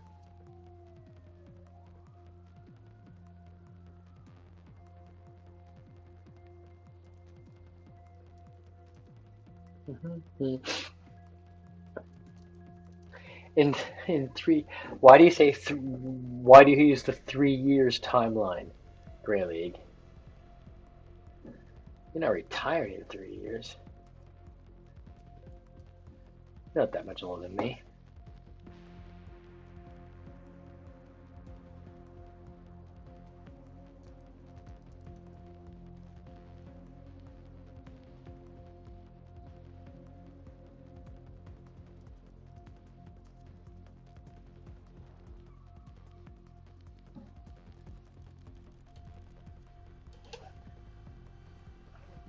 Three times if you're a teenager, indeed. One of my colleagues who's retired, who Trish Tucker knows, and my him is 3 years is the aim per return, 5 years for real return. Okay. Oh God, so you did high risk stuff. Jesus, I plunk my money into low risk, long term, and forget about it. I get once a year I have a meeting with the person who runs that money, and I'm always like, yeah, whatever. I don't really care. I never look at it. You just put it in low risk. What's Nvidia now? Especially with AI. Oh my fucking God, yeah. With AI, Nvidia is like the biggest stock on the planet. With AI stuff. Holy shit.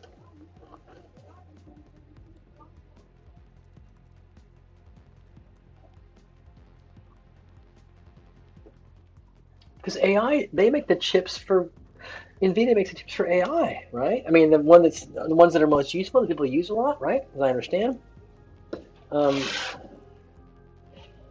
Was that dumb luck, Grey League? I don't mean to say you're dumb. You know what I mean? I mean, like, you, I believe, research this stuff where I do not.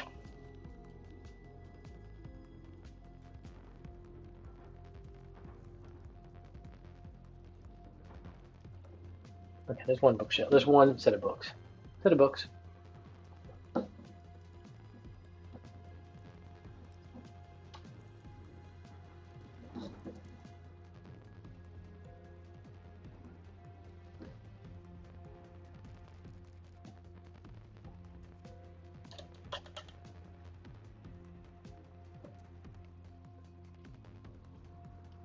Yeah, NVIDIA. Yeah, and so NVIDIA chips, right? I know are graphical for graphical processors.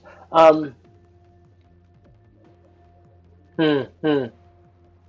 Also, tech and computers is your job, so right. So I can imagine why you're a bit more. You got your pulse, your finger on that pulse, whereas the normal person does not. I'm guessing not normal, average person.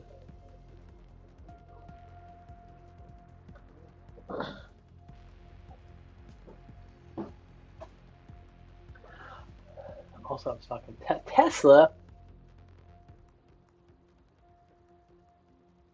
Tesla is. I mean, no. What's the rocket company? What's his SpaceX? Sorry, SpaceX. It's the other company.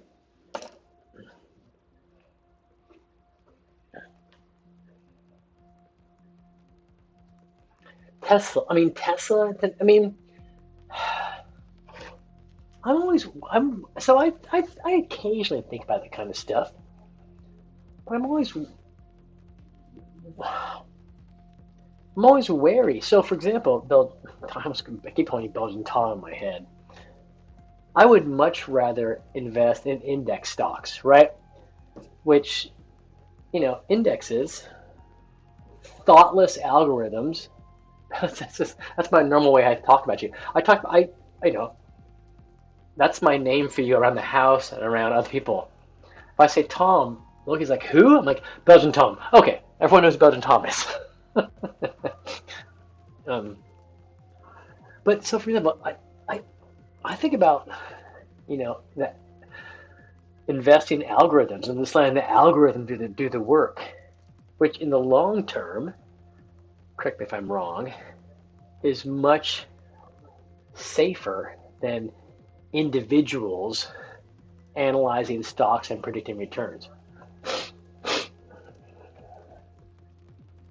So in my horizon, guess what? I just let the algorithm do the work.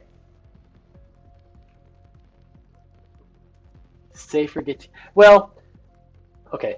Safer get you 5% returns, right? Which is kind of like saying no. I understand where you're coming from. Yeah, five. I said five, the low end of that, right?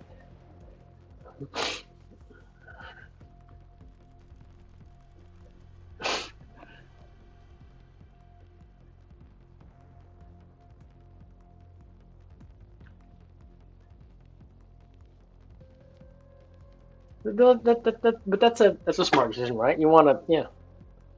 That's what you want.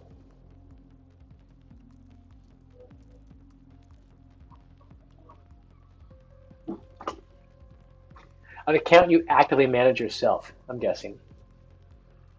Yeah, this year was a good year. I had my annual meeting with my money person like 2 weeks ago, and I'm talking as if I have a lot of money. I don't. Okay, I do not. In the grand scheme. But when I moved here from the UK, I took a big um, my UK pension pot. I transferred to New Zealand, and to do so legally, I had to use a particular financial advisor, and so I did that. Yeah. So we have our annual meeting, and I say, yeah, it looks fine. I don't pay attention to it. I see it's gone up a lot this year. That's great. I hope to not use this for another 15, 20 years. And so there you go. Um, God, 200, 600%? But I'm just, I don't know. Um, I'm just always concerned about, not concerned, but So I'm a great, perhaps too much a believer in the I want to say that you were like me. Okay, you were like me. So what do I need? Okay, well, I'll tell you what. In So legally, I have to have my money in a certain kind of account to satisfy the rules of the UK Treasury for another couple until I'm 55, another couple of years. When I turn 55, this money I transfer from the UK I can put wherever I damn well please. And maybe at that point, I'll give you a call.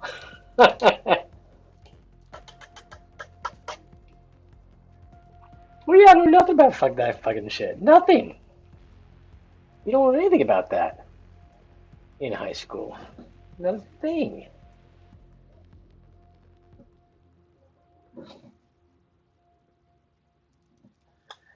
Um, Not a thing. And I do, yeah. Just the privilege of having money you don't have to spend on like fucking basic necessities, like the food for the week and whatnot. I think about that a lot. But I'm definitely going to talk to you then, Belgian Tom, in 2 years' time. Because at that point I'll have access to this money, which right now I can't touch because it has to remain in a certain kind of account because it's from like I said, a UK pension. Um, huh. But I'm just scared to. Um, engage in. I'm scared to engage with it. Okay, I'd rather just be super conservative in where that money is.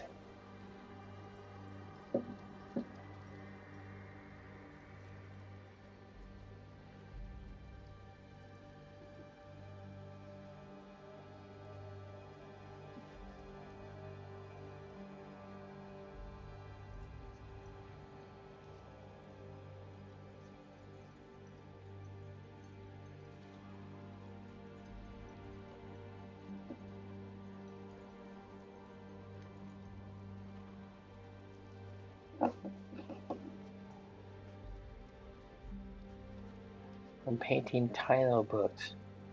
Here I am talking about investments. I'm painting tiny little books. Tiny little books made out of plastic that I'll put on a tiny little bookshelf. Fucking ridiculous. So, Belgium's 50% on no income. Um, okay, yeah. So Belgian. Okay, I mean, okay, yeah. 50% on your income. God damn.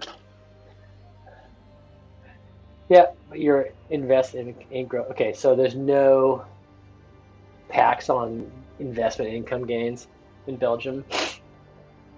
54%. Jesus. Yeah.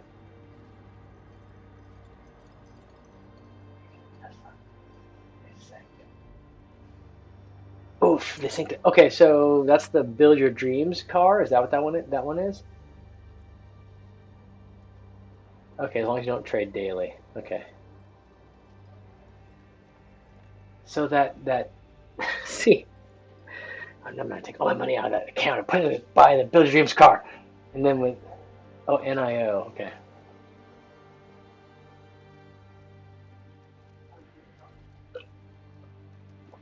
What if there's a global war and supply chains are disrupted for 5 years and everything tanks?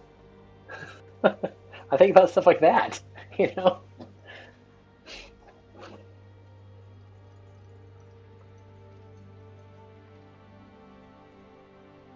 it's like a druid. Bringing it back to D&D. I like it. I know the market will regrow. I mean, I know, I don't doubt that. I see I understand that, and I agree.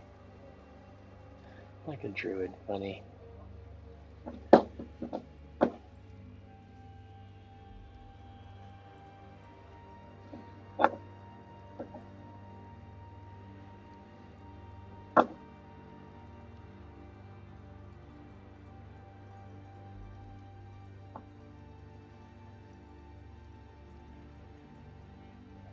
Like a druid. That's very funny.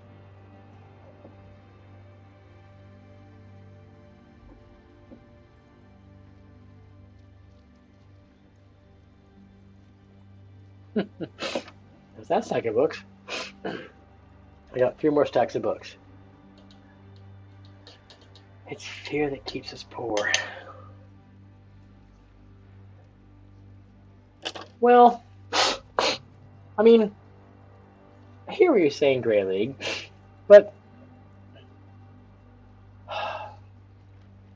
as you know, international finance is all based on trust, right?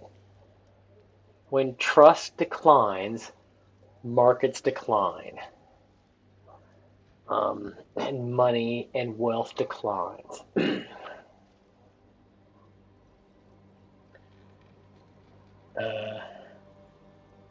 yeah, and so there's always going to be, right? There's always going to be events which initiate fear. I mean, as you know, one rule: invest in companies you know and do not run from the hill. Run from the, sure, yeah, yeah. Long, yeah. You gotta have a horizon, right? My investment horizon is 20 years, for example. So I'm not going to worry about what happens next year. Um, I understand that totally. Um,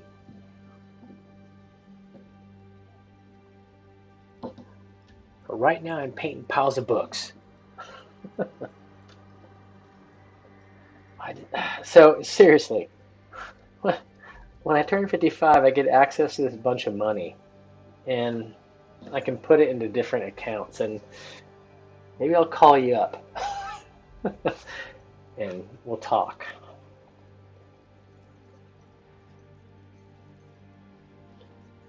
Hmm.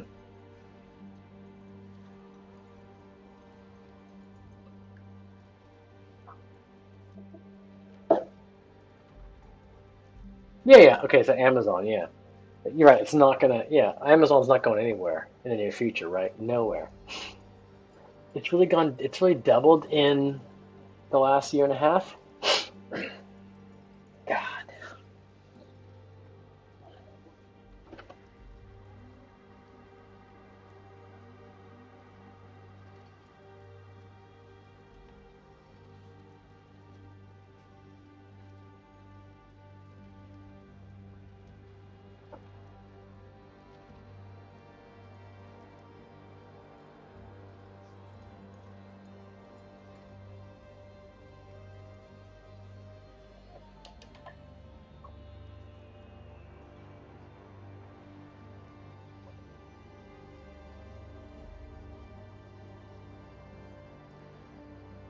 What I think about is, and I'll actually even almost mentioned this in class today.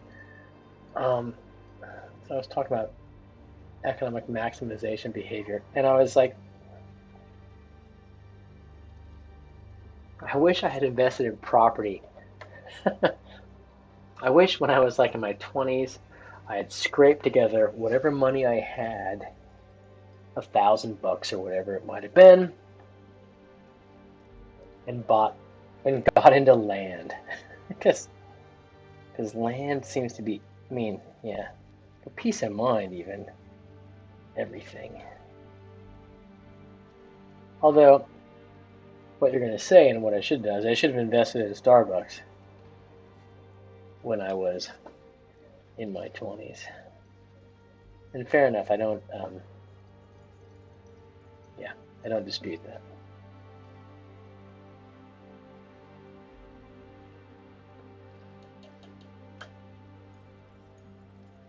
Yahoo Finance app as some stock you would like to observe and invest nothing but see. Okay, yeah. So look at it for 6 months, right?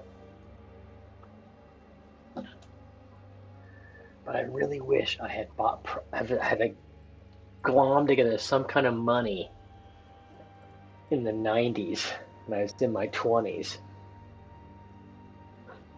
and, and bought into some land thing. God. That's what I want to tell Lily. Is like, Lily, if I can just whatever money you have, which is not for me, you and your friends, buy a piece of property and then forget about it. Come back to it in 20 years.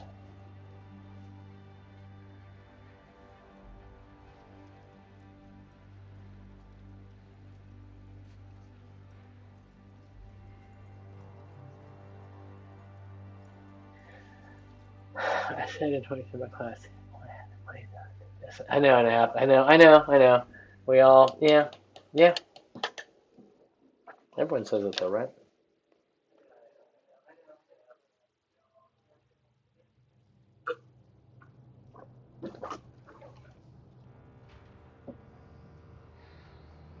Okay, we're almost done with our books. A black book. These are black books.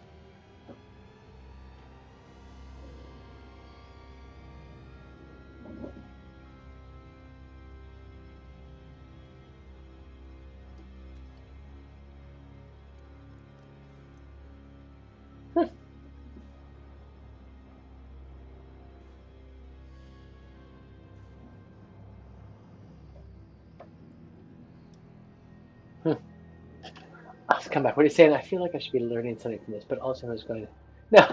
No, come back. Take whatever money you have and and buy property. I know you probably have none, but God damn it. Sink into something. Let's head back to D&D. Indeed, let's head back to D&D. Fuck's sake. It's too stressful to talk about investing. God, it's stressful.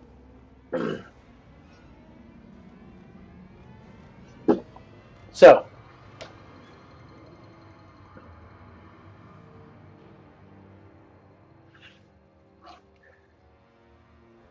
really, do you know anything about the new one D&D? I mean, D&D 2024, the new Wizards, D&D rule set coming out. Have you read about that at all?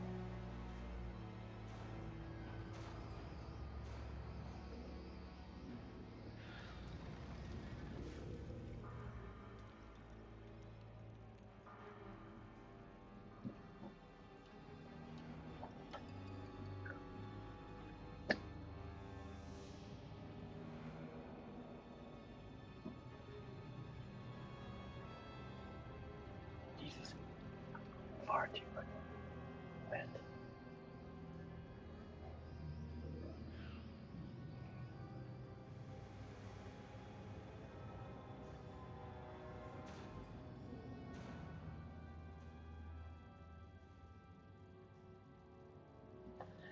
Daily doxing. I'll show I'll show you this latest set of books here in a second. Just really quickly, kind of. So, oh, Camp Eric, you mean Pathfinder? It's another set of books. Just really kind of quickly smacking these things out.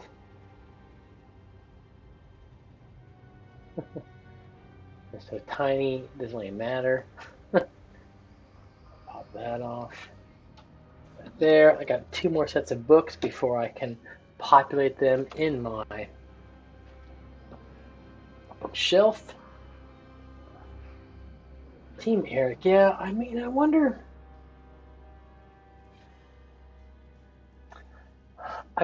if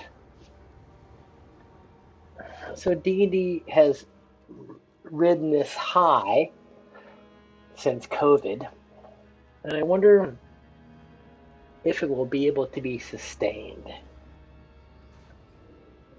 Will it? I mean, I don't know. I mean, D&D is more popular now than it ever has been. It's more popular now than it ever has been because, partly I would say because of COVID. I don't know if the data backs it up, but someone could look that up. D&D sales year by year. Did COVID year sales increase dramatically? Why is it so? Is it just because people want to be able to socially interact with others along, and it's also with the rise of Twitch and other streaming platforms? Is that it? And if so, when that becomes the norm of interaction, will D&D continue to grow or will it flatline? Um, I don't know. Honestly, I got no idea what will happen there. Um, I mean, one thing I know is that we'll always be able to. I listen to and kind of follow what's his name, Sly Flourish, Mike Shea's work, and as long as we um, use physical book copies and not solely rely on digital stuff, we'll always be able to play D&D if you know how to play D&D with pen and paper and dice at a table. You'll always be able to do that. Um, yeah, come back. You're a young person here. What do you think? I want to hear from you. But first, I'm going to go to the bathroom. Toilette. Be right back.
I'm back.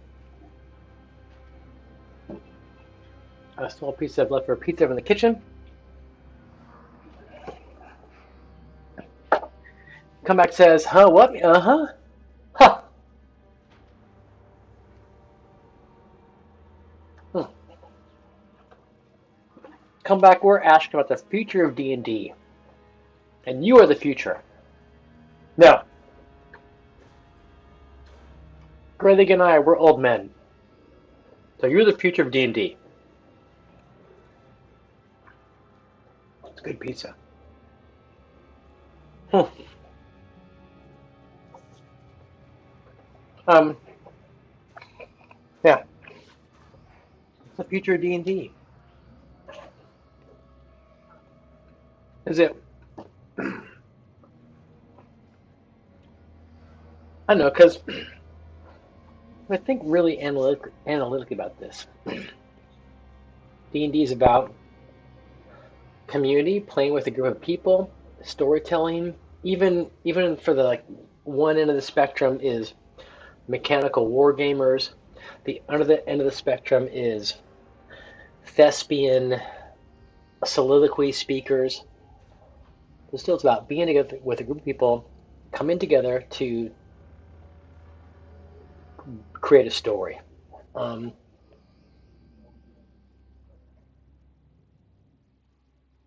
okay, Sky. I mean, I see what you said. That comeback. Like, I'm not talking about rule sets, though. I mean, I can't. You're right. That's not totally irrelevant. Rule sets matter in the fact that probably easier rule sets will encourage more people to play. Yeah, in the future. So the easier rule sets, more people in the future will play. And yeah, 5e is easier than Pathfinder, I would say, having played them both. Pathfinder, not much. Um, I don't know. I mean, this is something I'm sure, it's fucking obviously, top dogs and Hasbro and Wizards talk about this every day, right? What do we need to do to maintain market share? Um,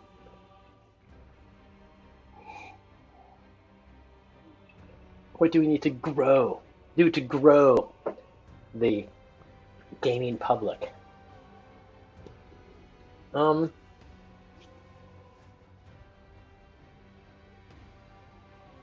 I don't know. I'm not a good thinker about this kind of stuff. Um, um, that paint.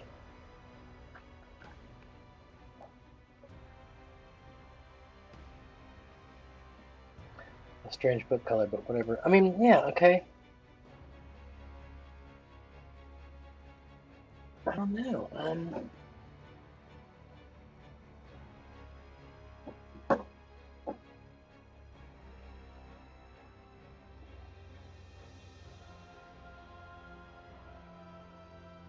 What is required?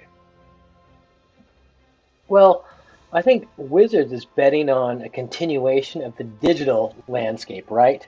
With what's going on in D&D Beyond and their own virtual tabletop.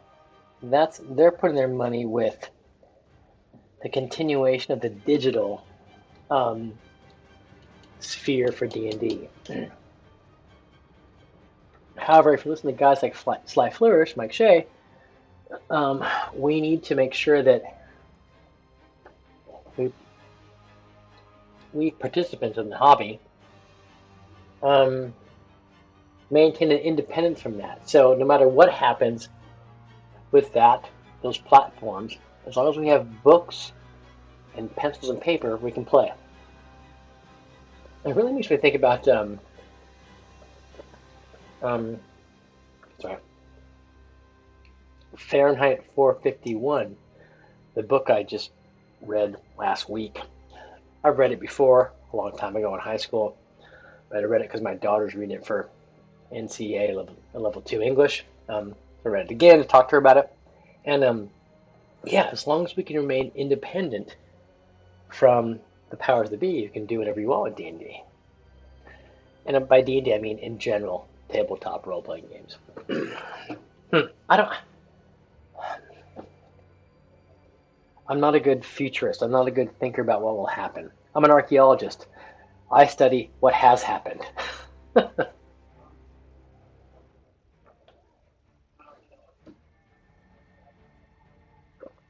Are you guys doing it for? Are you level 1, level 2? I can't remember, honestly. Yeah, so my daughter's year 12, and they're doing Fahrenheit 451 in their class right now.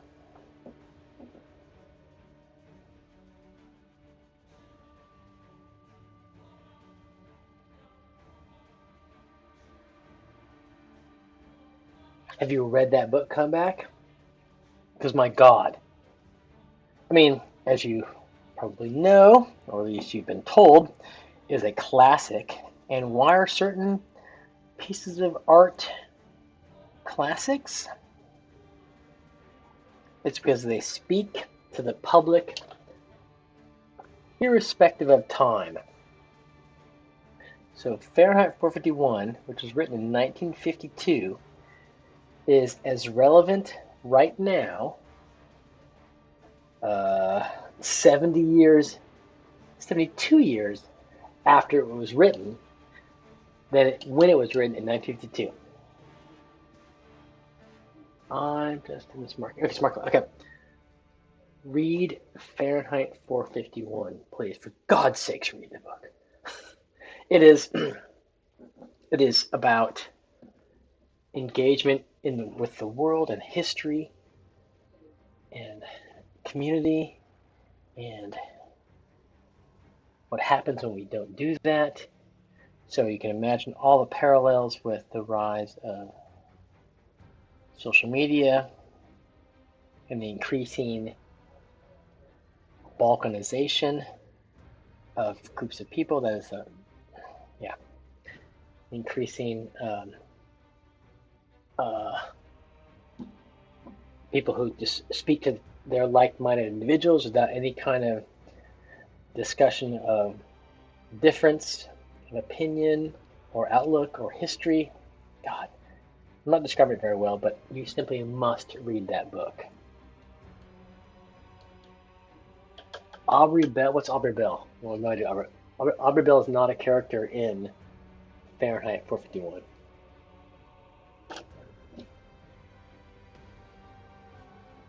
Okay, my last set of books, my bookshelf right here. Aubrey Bell. It doesn't sound this unfamiliar. Is it a different book?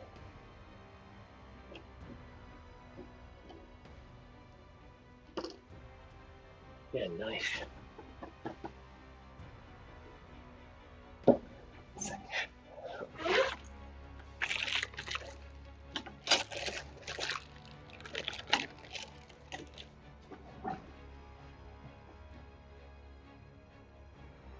There we go.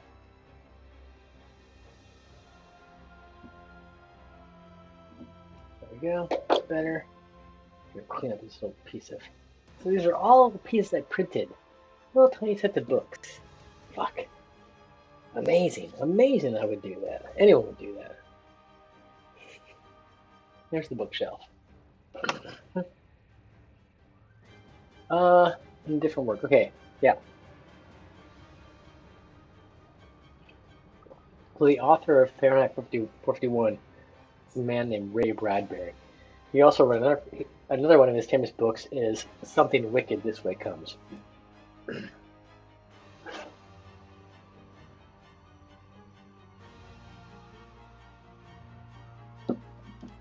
Another color for a book.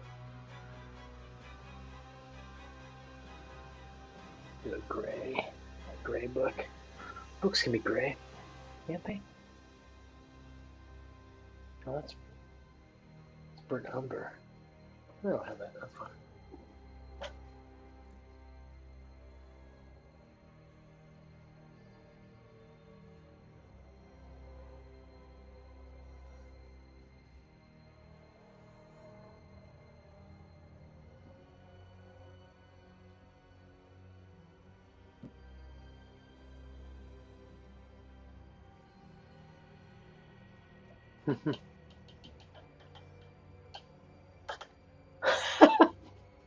Where do I buy my cheese?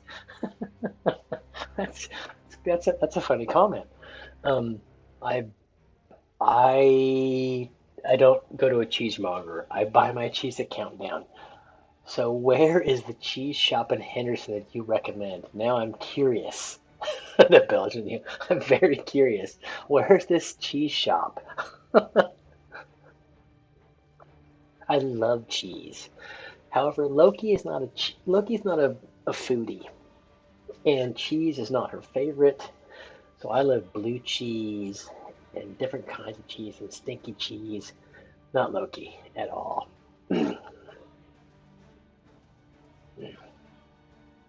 The Pedestrian, yes. Okay, the Pedestrian is another famous book. It's a novella, a short story by Bradbury, and I know the Pedestrian.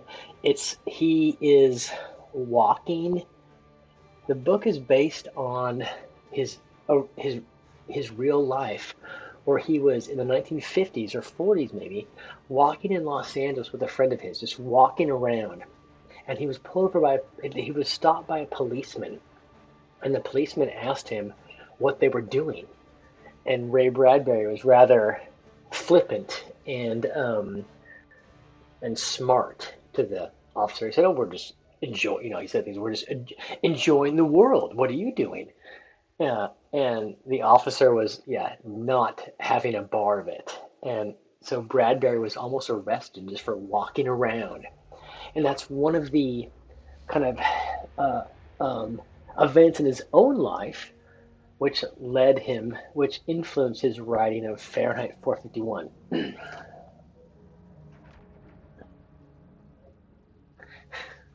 So it took Greg like 2 months in New Zealand to find good cheese. Same price as the count asked. Yeah, good cheese. Okay, yeah. Yeah. Okay, so where's this shop in Henderson, Grayling? This cheese shop. I must know.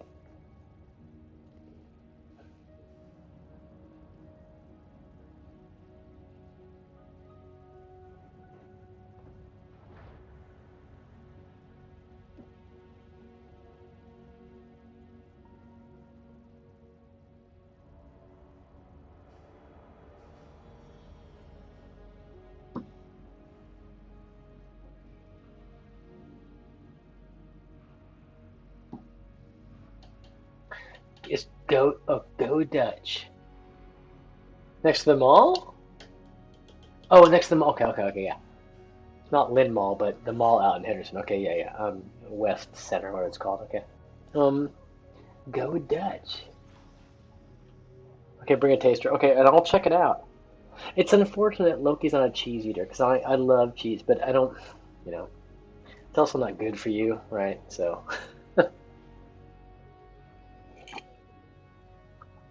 no, come back.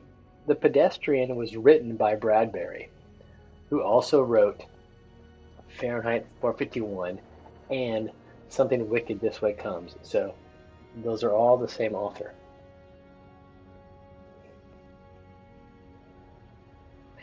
Oh, I actually, so, um, I'm guessing, Grayley, you know Wallace and Gromit, that UK claymation comedy series. And, in Wallace and Gromit, they talk about a particular cheese called Stinking Bishop. And uh,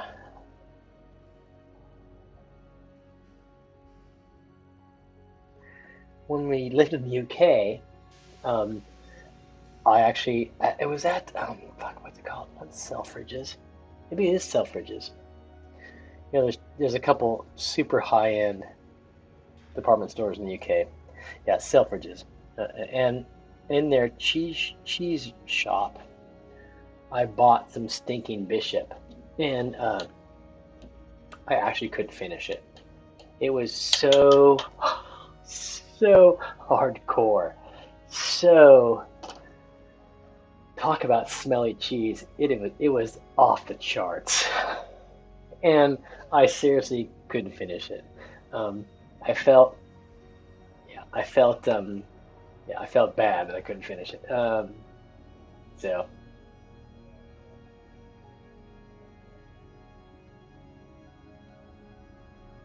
okay, some pudgy guy came to a house and vacuumed the carpets and beds, all those tweaks in.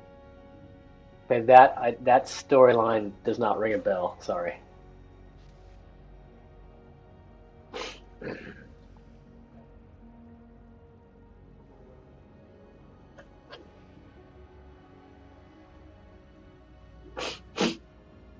Hmm. Everyone's back home okay? I have a mango tree in the closet. It's been growing. Yes.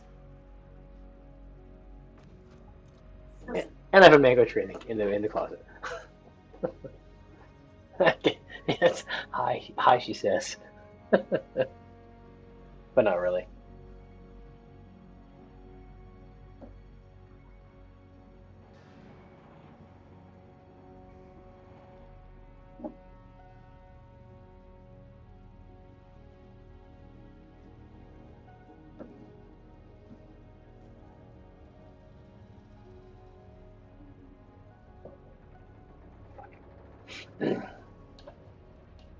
Okay. Take off. Come back. Get a good night's sleep. Eat a good breakfast. That's a parent of me telling you what to do. As if you didn't know. Yep. See you next week, man.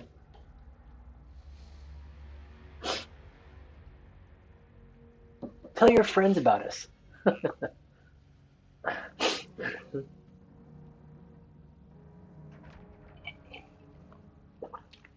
Holy shit, Cafe de Marbles.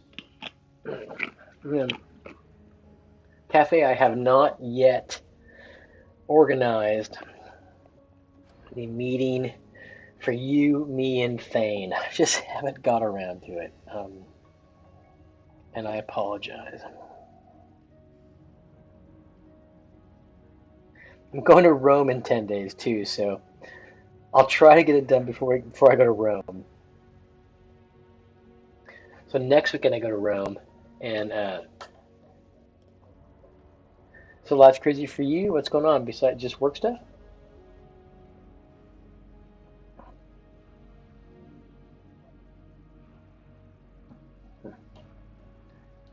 Yeah, Bongiorno indeed. I mean, yeah, it's not a junket, but whatever. I'm giving 2 talks. Oh shit. So far fucking out. So obviously you're not there to help, but she's got her parents to help her out. God fucking Jesus. Is she by herself in the house? And so is your dad um downstairs? So she's supposed to come on Saturday? Oh for fuck's sake. Yeah, yeah. Oh no. God damn.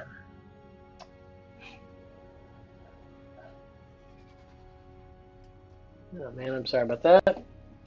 No, I mean obviously I am, so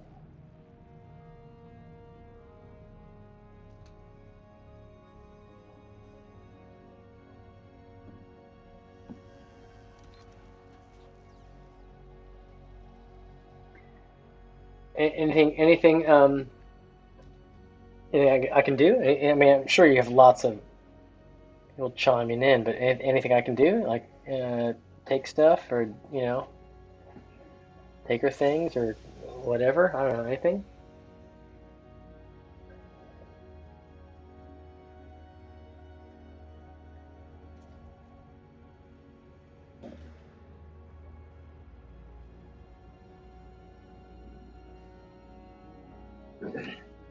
Okay. Yeah, I suppose your dad's helping, her parents are helping. Her brother's in BC, right? So, you yeah, maybe your brother's helping, etc.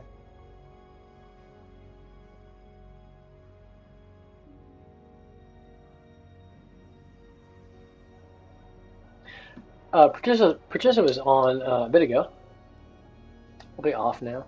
It's 10 o'clock at night, late here. So 6 p.m. So you're home after a day of toil, working in the salt mines for the man, I assume.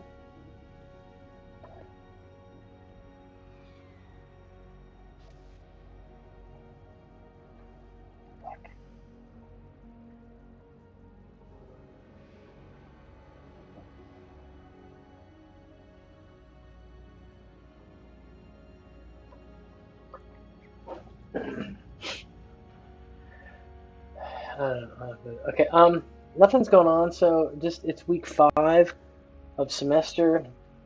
I'm really freaking out about everything I have to do. And yes, I'm painting minis tonight. So Loki's like, well, if you're so busy with everything, why are you doing this? I'm like, well, guys, this is also something I got. It's also something I gotta do. So yeah, super busy class stuff. Got a ton of paper. I'm working on 6. Actually, no. On my whiteboard, I wrote down that I'm working on 6 separate papers, but actually 7, because the geomorphons paper is another paper we're working on. So 7 papers I'm working on right now. And I'm only teaching Wednesdays and Thursdays. Second half of the semester, I also teach on second half of the semester, I teach on Monday, Tuesday, Wednesday, Thursday, because I'm taking over for 108. So God, yeah, I'm gonna die. Anyway, trying to remain calm about it all. And I'm painting little bookshelves. See, isn't that cute? Yeah, balance. I remain calm. Exactly, I gotta remain calm. Seriously, sometimes I wake up and I'm just freaking out everything I have to do, and then I go for a run and I'm calm. So I just gotta remain calm. And last week I was waiting for a meeting at the coffee shop with a guy from AUT who I'm doing some work with, and there was a book about. Well, I scanned the bookshelves, a book on like I don't know about successful people or whatever or something like that, and it was I forget but it was basically like how to be productive and happy and avoid burnout, blah blah blah. And I scanned the table of contents, of course, and like the last the you know the chapters where the meat was there's this things we all know. The chapter titles were things like do less, focus on quality, not quantity. It was like yes. I mean, so it's not a fucking mystery how to do this. Remain calm, carry on, focus on quality, not quantity, which is not what I'm doing right now. I'm focusing on quantity, not quality. But yeah. But as everyone, you all know, it's not um, uh, neoliberal economies, which run everything, are not based upon those premises. It's actually do more of less quality. Do as much as you possibly can. Produce, produce, produce. So, yeah. Oh, and Mana, the university, the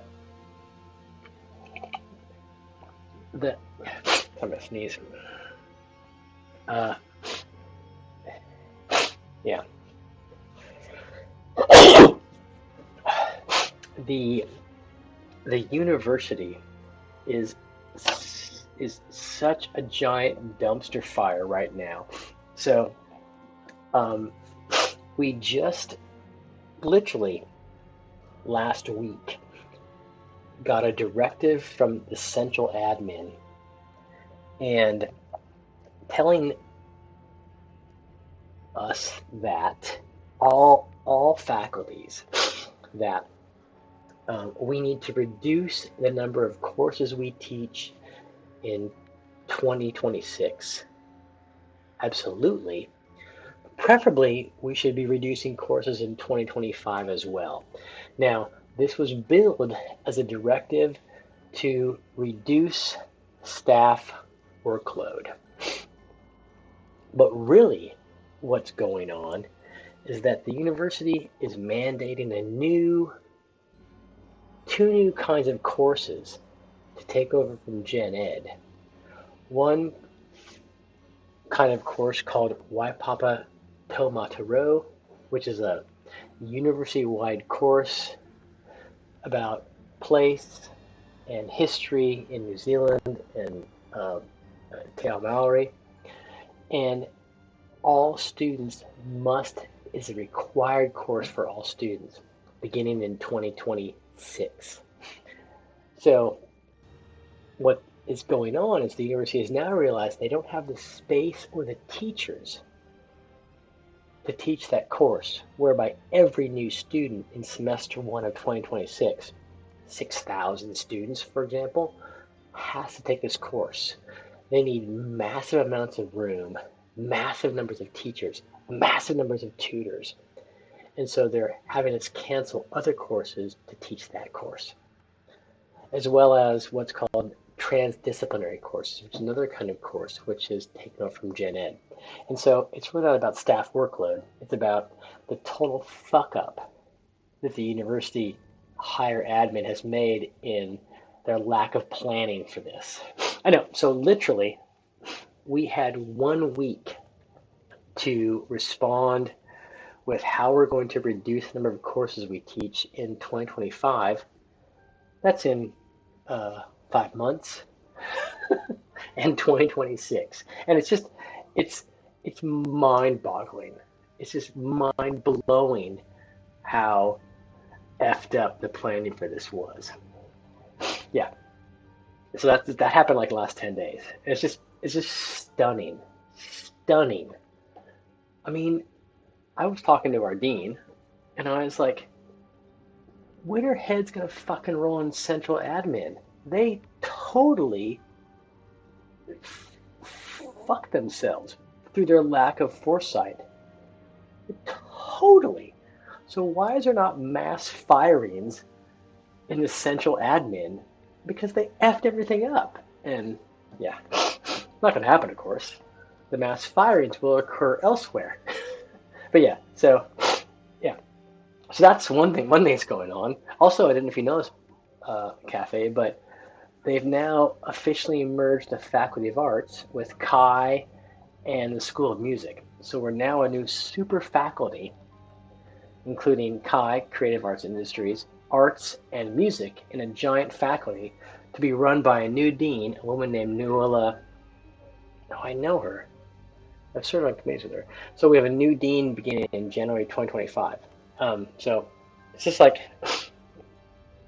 we joke about the constant churn of new initiatives and the never-ending new initiatives in the universe. But now it's laughable how it is these days. It's just laughable.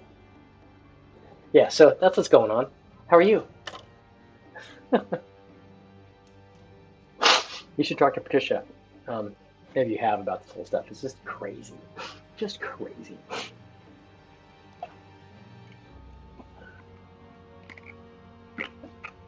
So yeah, even less course choice. Mandatory courses on some subjects. And I was talking to students in the staff student consultative committee meeting, and they were, to a person, they're like, students, the worst thing for students is compulsory. Students hate compulsory courses they must take. They do not like that. And the university is mandating multiple compulsory courses beginning in 2026. I don't know if that was your view when you were a course-taking student, but that's what I was told by my students in this meeting. It's like, oh my God, they hate compulsory courses. No, it's, I don't know. I mean, I think it's kind of international trend, the total F-uppedness of higher education. Just universities are run as businesses. They are run as businesses, money-making enterprises, through and through. Not institutions for the generation of informed citizens, the creation of blue skies knowledge, none of that matters anymore. That's all a backseat to job training and economic efficiency.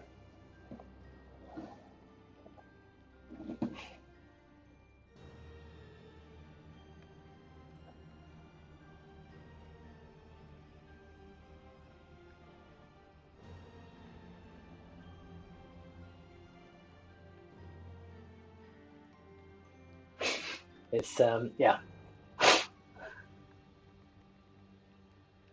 Yeah, gen eds you could choose, right? But so that is being removed from the program. Gen eds are being phased out, and these mandatory courses are being phased in.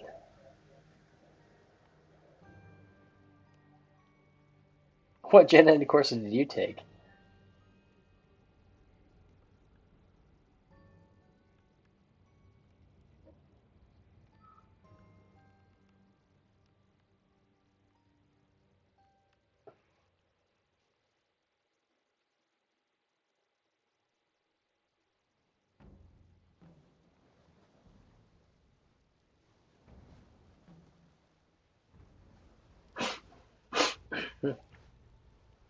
Astronomy and architecture.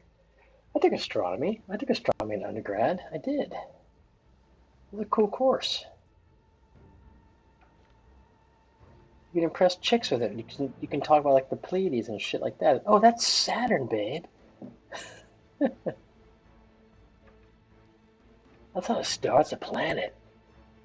Yeah, lean back further. You can see it better.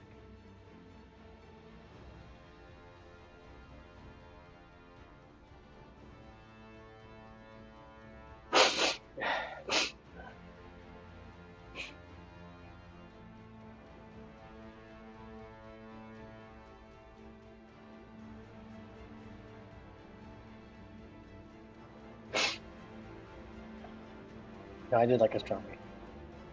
I remember taking the course thinking, gosh, maybe I should do this instead.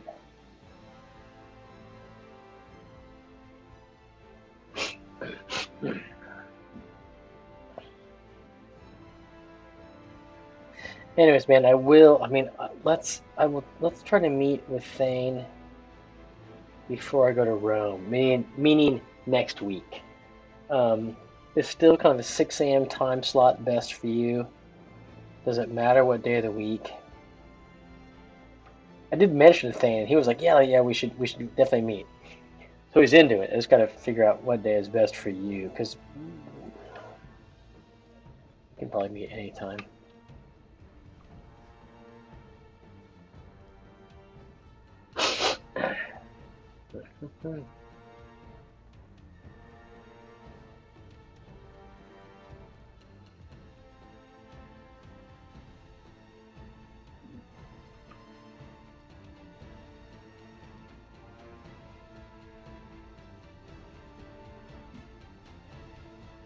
There's my scrolls.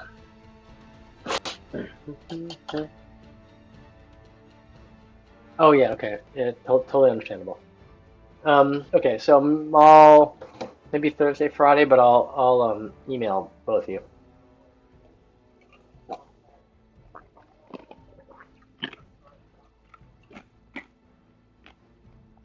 Not to worry.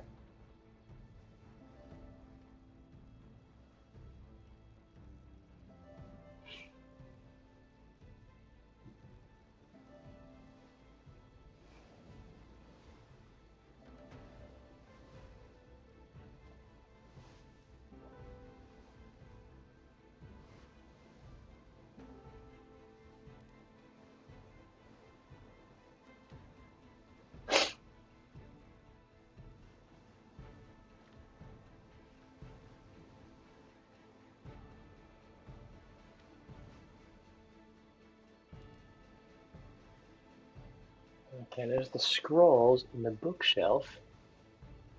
I'm gonna wash them so they look a bit nicer. Interesting classification issues. Do tell. Tell me more. You know that excites me.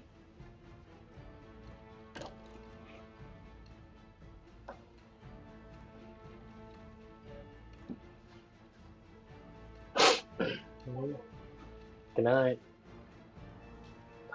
10:30. Christ. So what have you taught our Australian colleagues anything? You showed them how you do stuff? This is how you do this. Professor Cochrane taught me this, so we know it's true.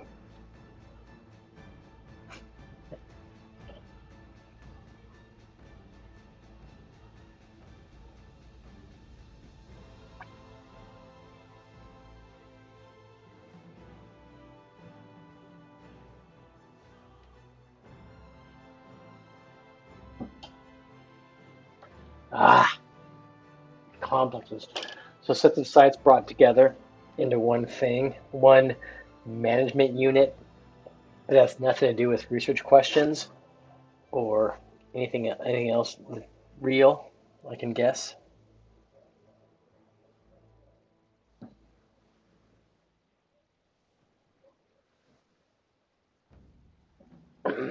Yep, okay, yeah. I can imagine. That's kind of worldwide, that kind of when you contrast CRM archaeology where the units are um, the units are devised by urban planners and you know and government councils. Those are the assumptions that underlie the units, not ecology or any kind of research question. So, that's very expected. Our, our scrolls in the bookshelf. No definite. Oh, so are you schooling them? Telling them how it is?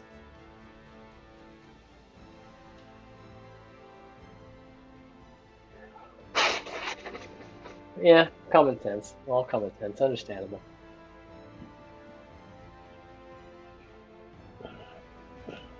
Mm-hmm. So I'm guessing it's 6:30 p.m. for you, Cafe. You're home, having worked for the man for the day, made your Aussie dollar. Now you're hanging out, cooking dinner, waiting to watch UFC or play zombies, something like that. Just get my haircut today, and my hair cutter was like, the next UFC fight's in Perth, and I don't know if I'll be able to watch it because the time change and whatnot. She's really into UFC. I refrain from making any comments. So, is the next UFC fight in Perth, as I've been led to believe?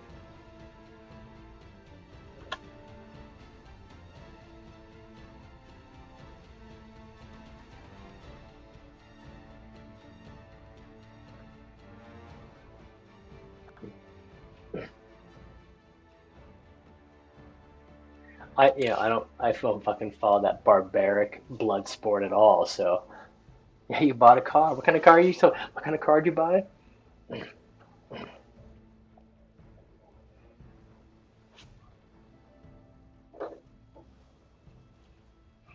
I know.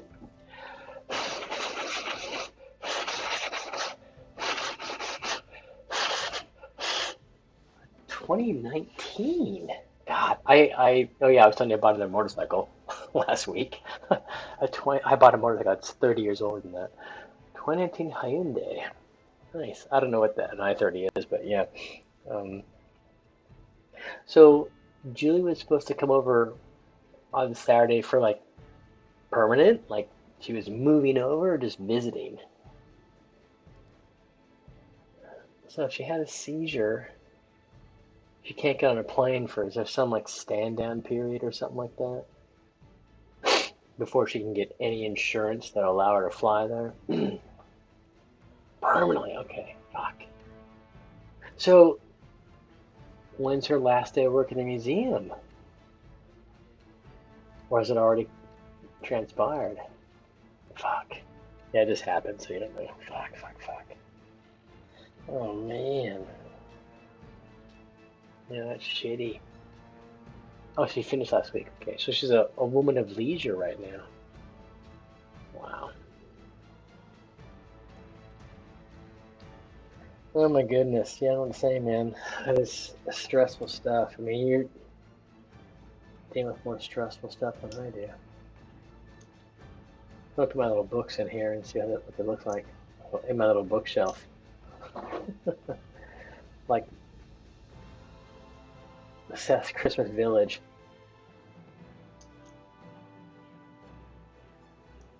Look at my little books in my bookshelf. Put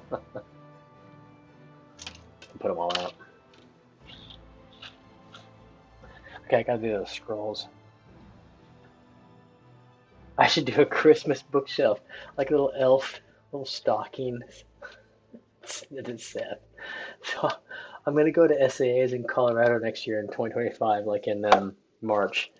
Um, I was invited to do a symposium for Samoan stuff for social complexity, but also there was a kind of a session for Melinda that Seth invited me to, so I'll give a talk at Melinda's session too. So yeah, I'll go to Colorado. I've been there for a long time.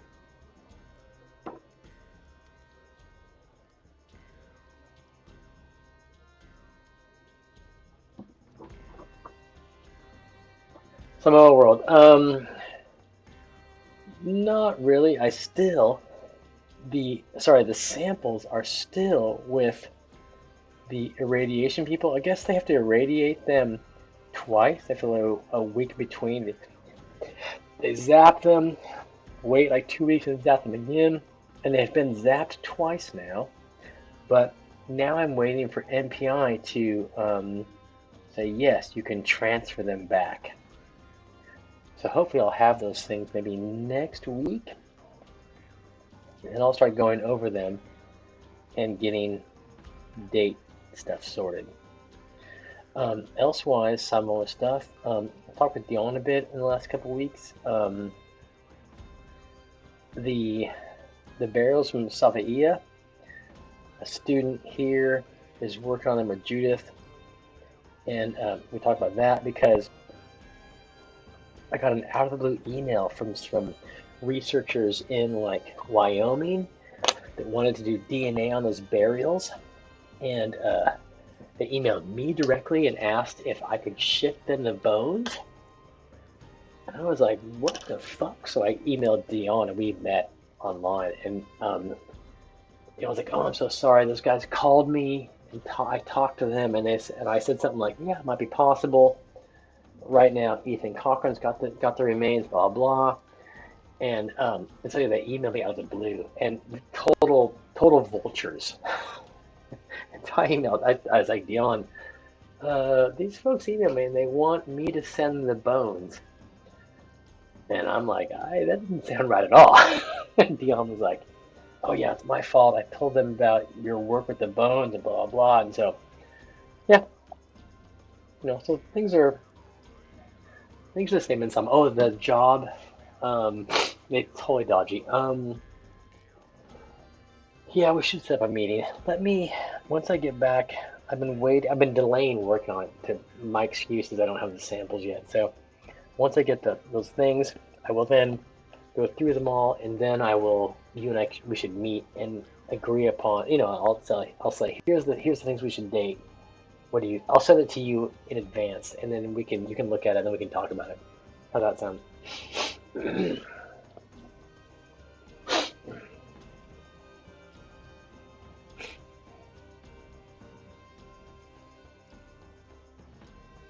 Too much Baldur's Gate 3. Okay, great. See you Sunday, but I'll confirm before then, just to be clear. Yeah, sounds good. Sounds good. Okay, cool. I'm probably not gonna last too much longer. I've been in this for my Wednesday night paint streams have not been as no longer the 5 hour 1 a.m. things. I'm trying to be better about trying to take care of myself. But I gotta finish this goddamn bookcase. So trying to finish this bookcase. I got these books.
So, oh God, so okay, you've seen the podcast.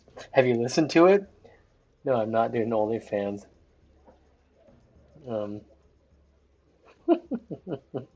I haven't yet advertised the podcast to any students, but um, yeah, not yet. Have you listened to it? It's so fucking amateurish. It's unbelievable how amateurish it is. It's embarrassingly amateurish. But I plan to get better. I'll get better with time.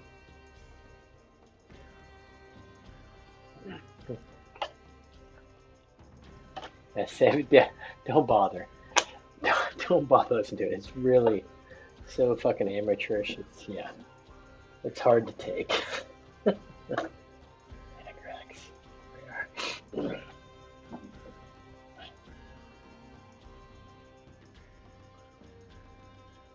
I'll have to glue those books inside this bookcase as soon as I'm done with this wash.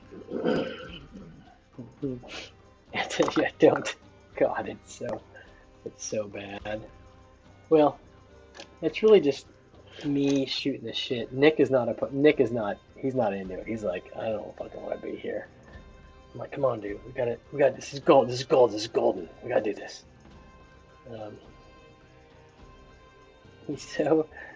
Yes, I really don't care about throwing it out there in the world. I don't care about looking stupid, blah blah, saying dumb shit. But Nick's concerned about appearing stupid, which is can't blame him.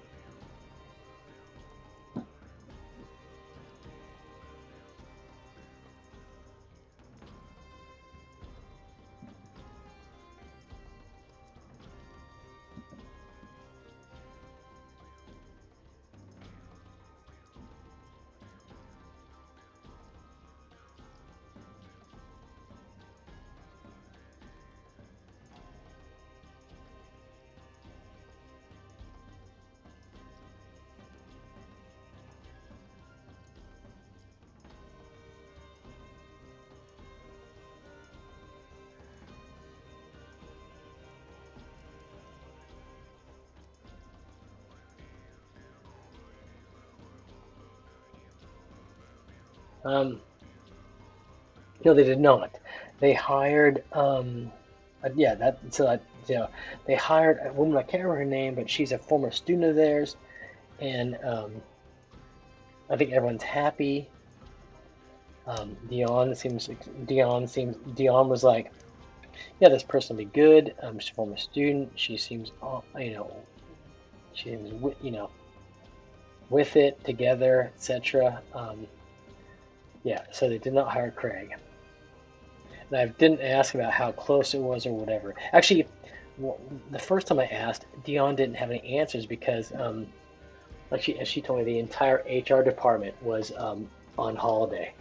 So she's like, literally, the entire HR department went on holiday at the same time. so so she didn't know anything. Um, but then when I did, then we talked a week later, and she told me that yeah, I forget the woman's name, not Craig, but I didn't ask if like Craig was even in the run or whatnot. Yeah, I have no idea, but not him. So that's good. I think that's understand. I think anyone would agree. At least, I mean, us. That's good. I mean, Craig would have done a good job teaching Pacific Island archaeology, right? But I think he would have done a good job teaching, but maybe not have been the best teacher for Samoan kids, if you know what I mean, right?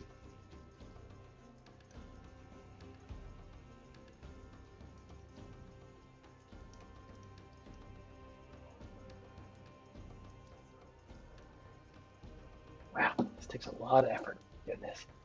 Um, yeah, H HR people are horrible. They really are. At the university, they're horrible.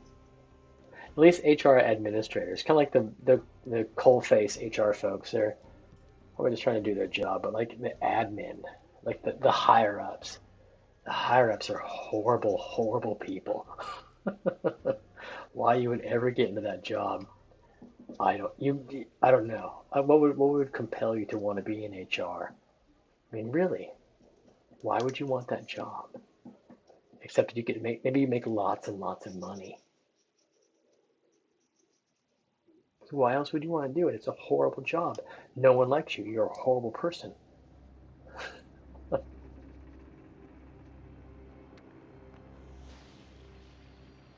All of those things.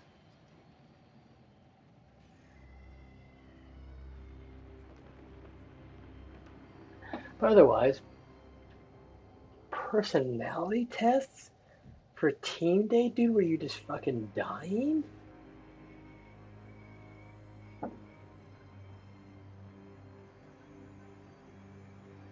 I'd be dying, right? Why am I doing this? What a waste of my time. It could be doing useful stuff.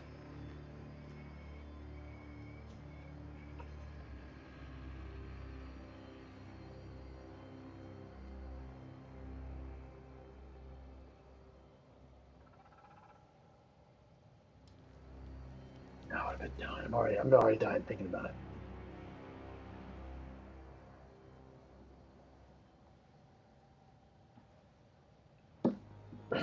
Here's our bookshelf. It's almost done. Almost done. Called print pro. I'm at 9. Print profiles. I have no idea. Oh God. Dying. Dying. I'd be dying. Totally. Totally. However, I think I'm gonna take off. I think it's 10:40 my time. You're just enjoying your dinner. You're probably eating like shrimp scampi. You crack a bottle of champagne every night. Getting all the money you make. You eat some like drinking a bottle of Barbosa Valley red wine every night, right? Because you can afford it.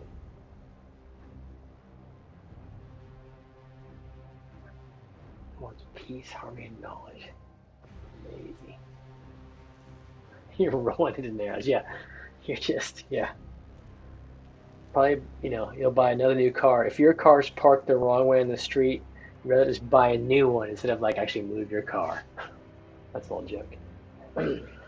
But yeah, I think I'm gonna take off. If that's all right. Cafe. Um, I will. I'll try to sort out a meeting. Definitely tomorrow. I'm going flat out all day long tomorrow. I got reading group at midday. Then I teach. Then I meet with Jaya for BA on stuff. Then I got um, seminar. Then I got to go to OGS to drink beer. So yeah, massive day tomorrow. Um, but Friday I got a bunch of stuff to take care of. But by Friday definitely I'll try to sort out a meeting. Um, I think I have reading group. Yeah, I know. So there's me and Neural. So you've been appraised of that stuff, have you? There's me and Neural. Patricia can't come. She already told me. So it's probably just gonna be me and Neural. But check out the reading that I put on the list because that's important. I need to go through that reading to think about some stuff. So I'm gonna do it for certain. But yeah, there's our bookshelf. It's all wet and gross right now, but we'll leave it like that. And I don't even know if I'm gonna raid anybody. Too tired to kind of worry about a raid. My following. So Craftworks. The German D&D players who are actually lame. Have you remember? I think I ran into these German D&D players one time when you were here. They're lame. Their backgrounds are they're just lame. Germans trying to be social, lame. Um, there's really no one out there, fucking frankly. Um, uh, the plot hook, same category. And Pixie Love, Lost Archives. Who the Captain Robert? No, not him. Gun of the Past. They're Aussies. Waterdeep. No, let's just bail. They did suck. No, so they do suck. Germans trying to be fun. Just not a good combination. Okay, I'm gonna go though. We'll be in touch, Cafe. I'll try to email, like I said before, end of the week, sorting something out for us to talk with.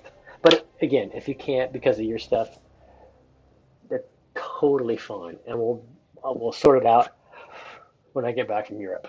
All right? Okay. The rest of you out there, thanks for coming by, and we will see you all next time. All right? And I'm not gonna raid anybody. Just gonna go. All right. Later.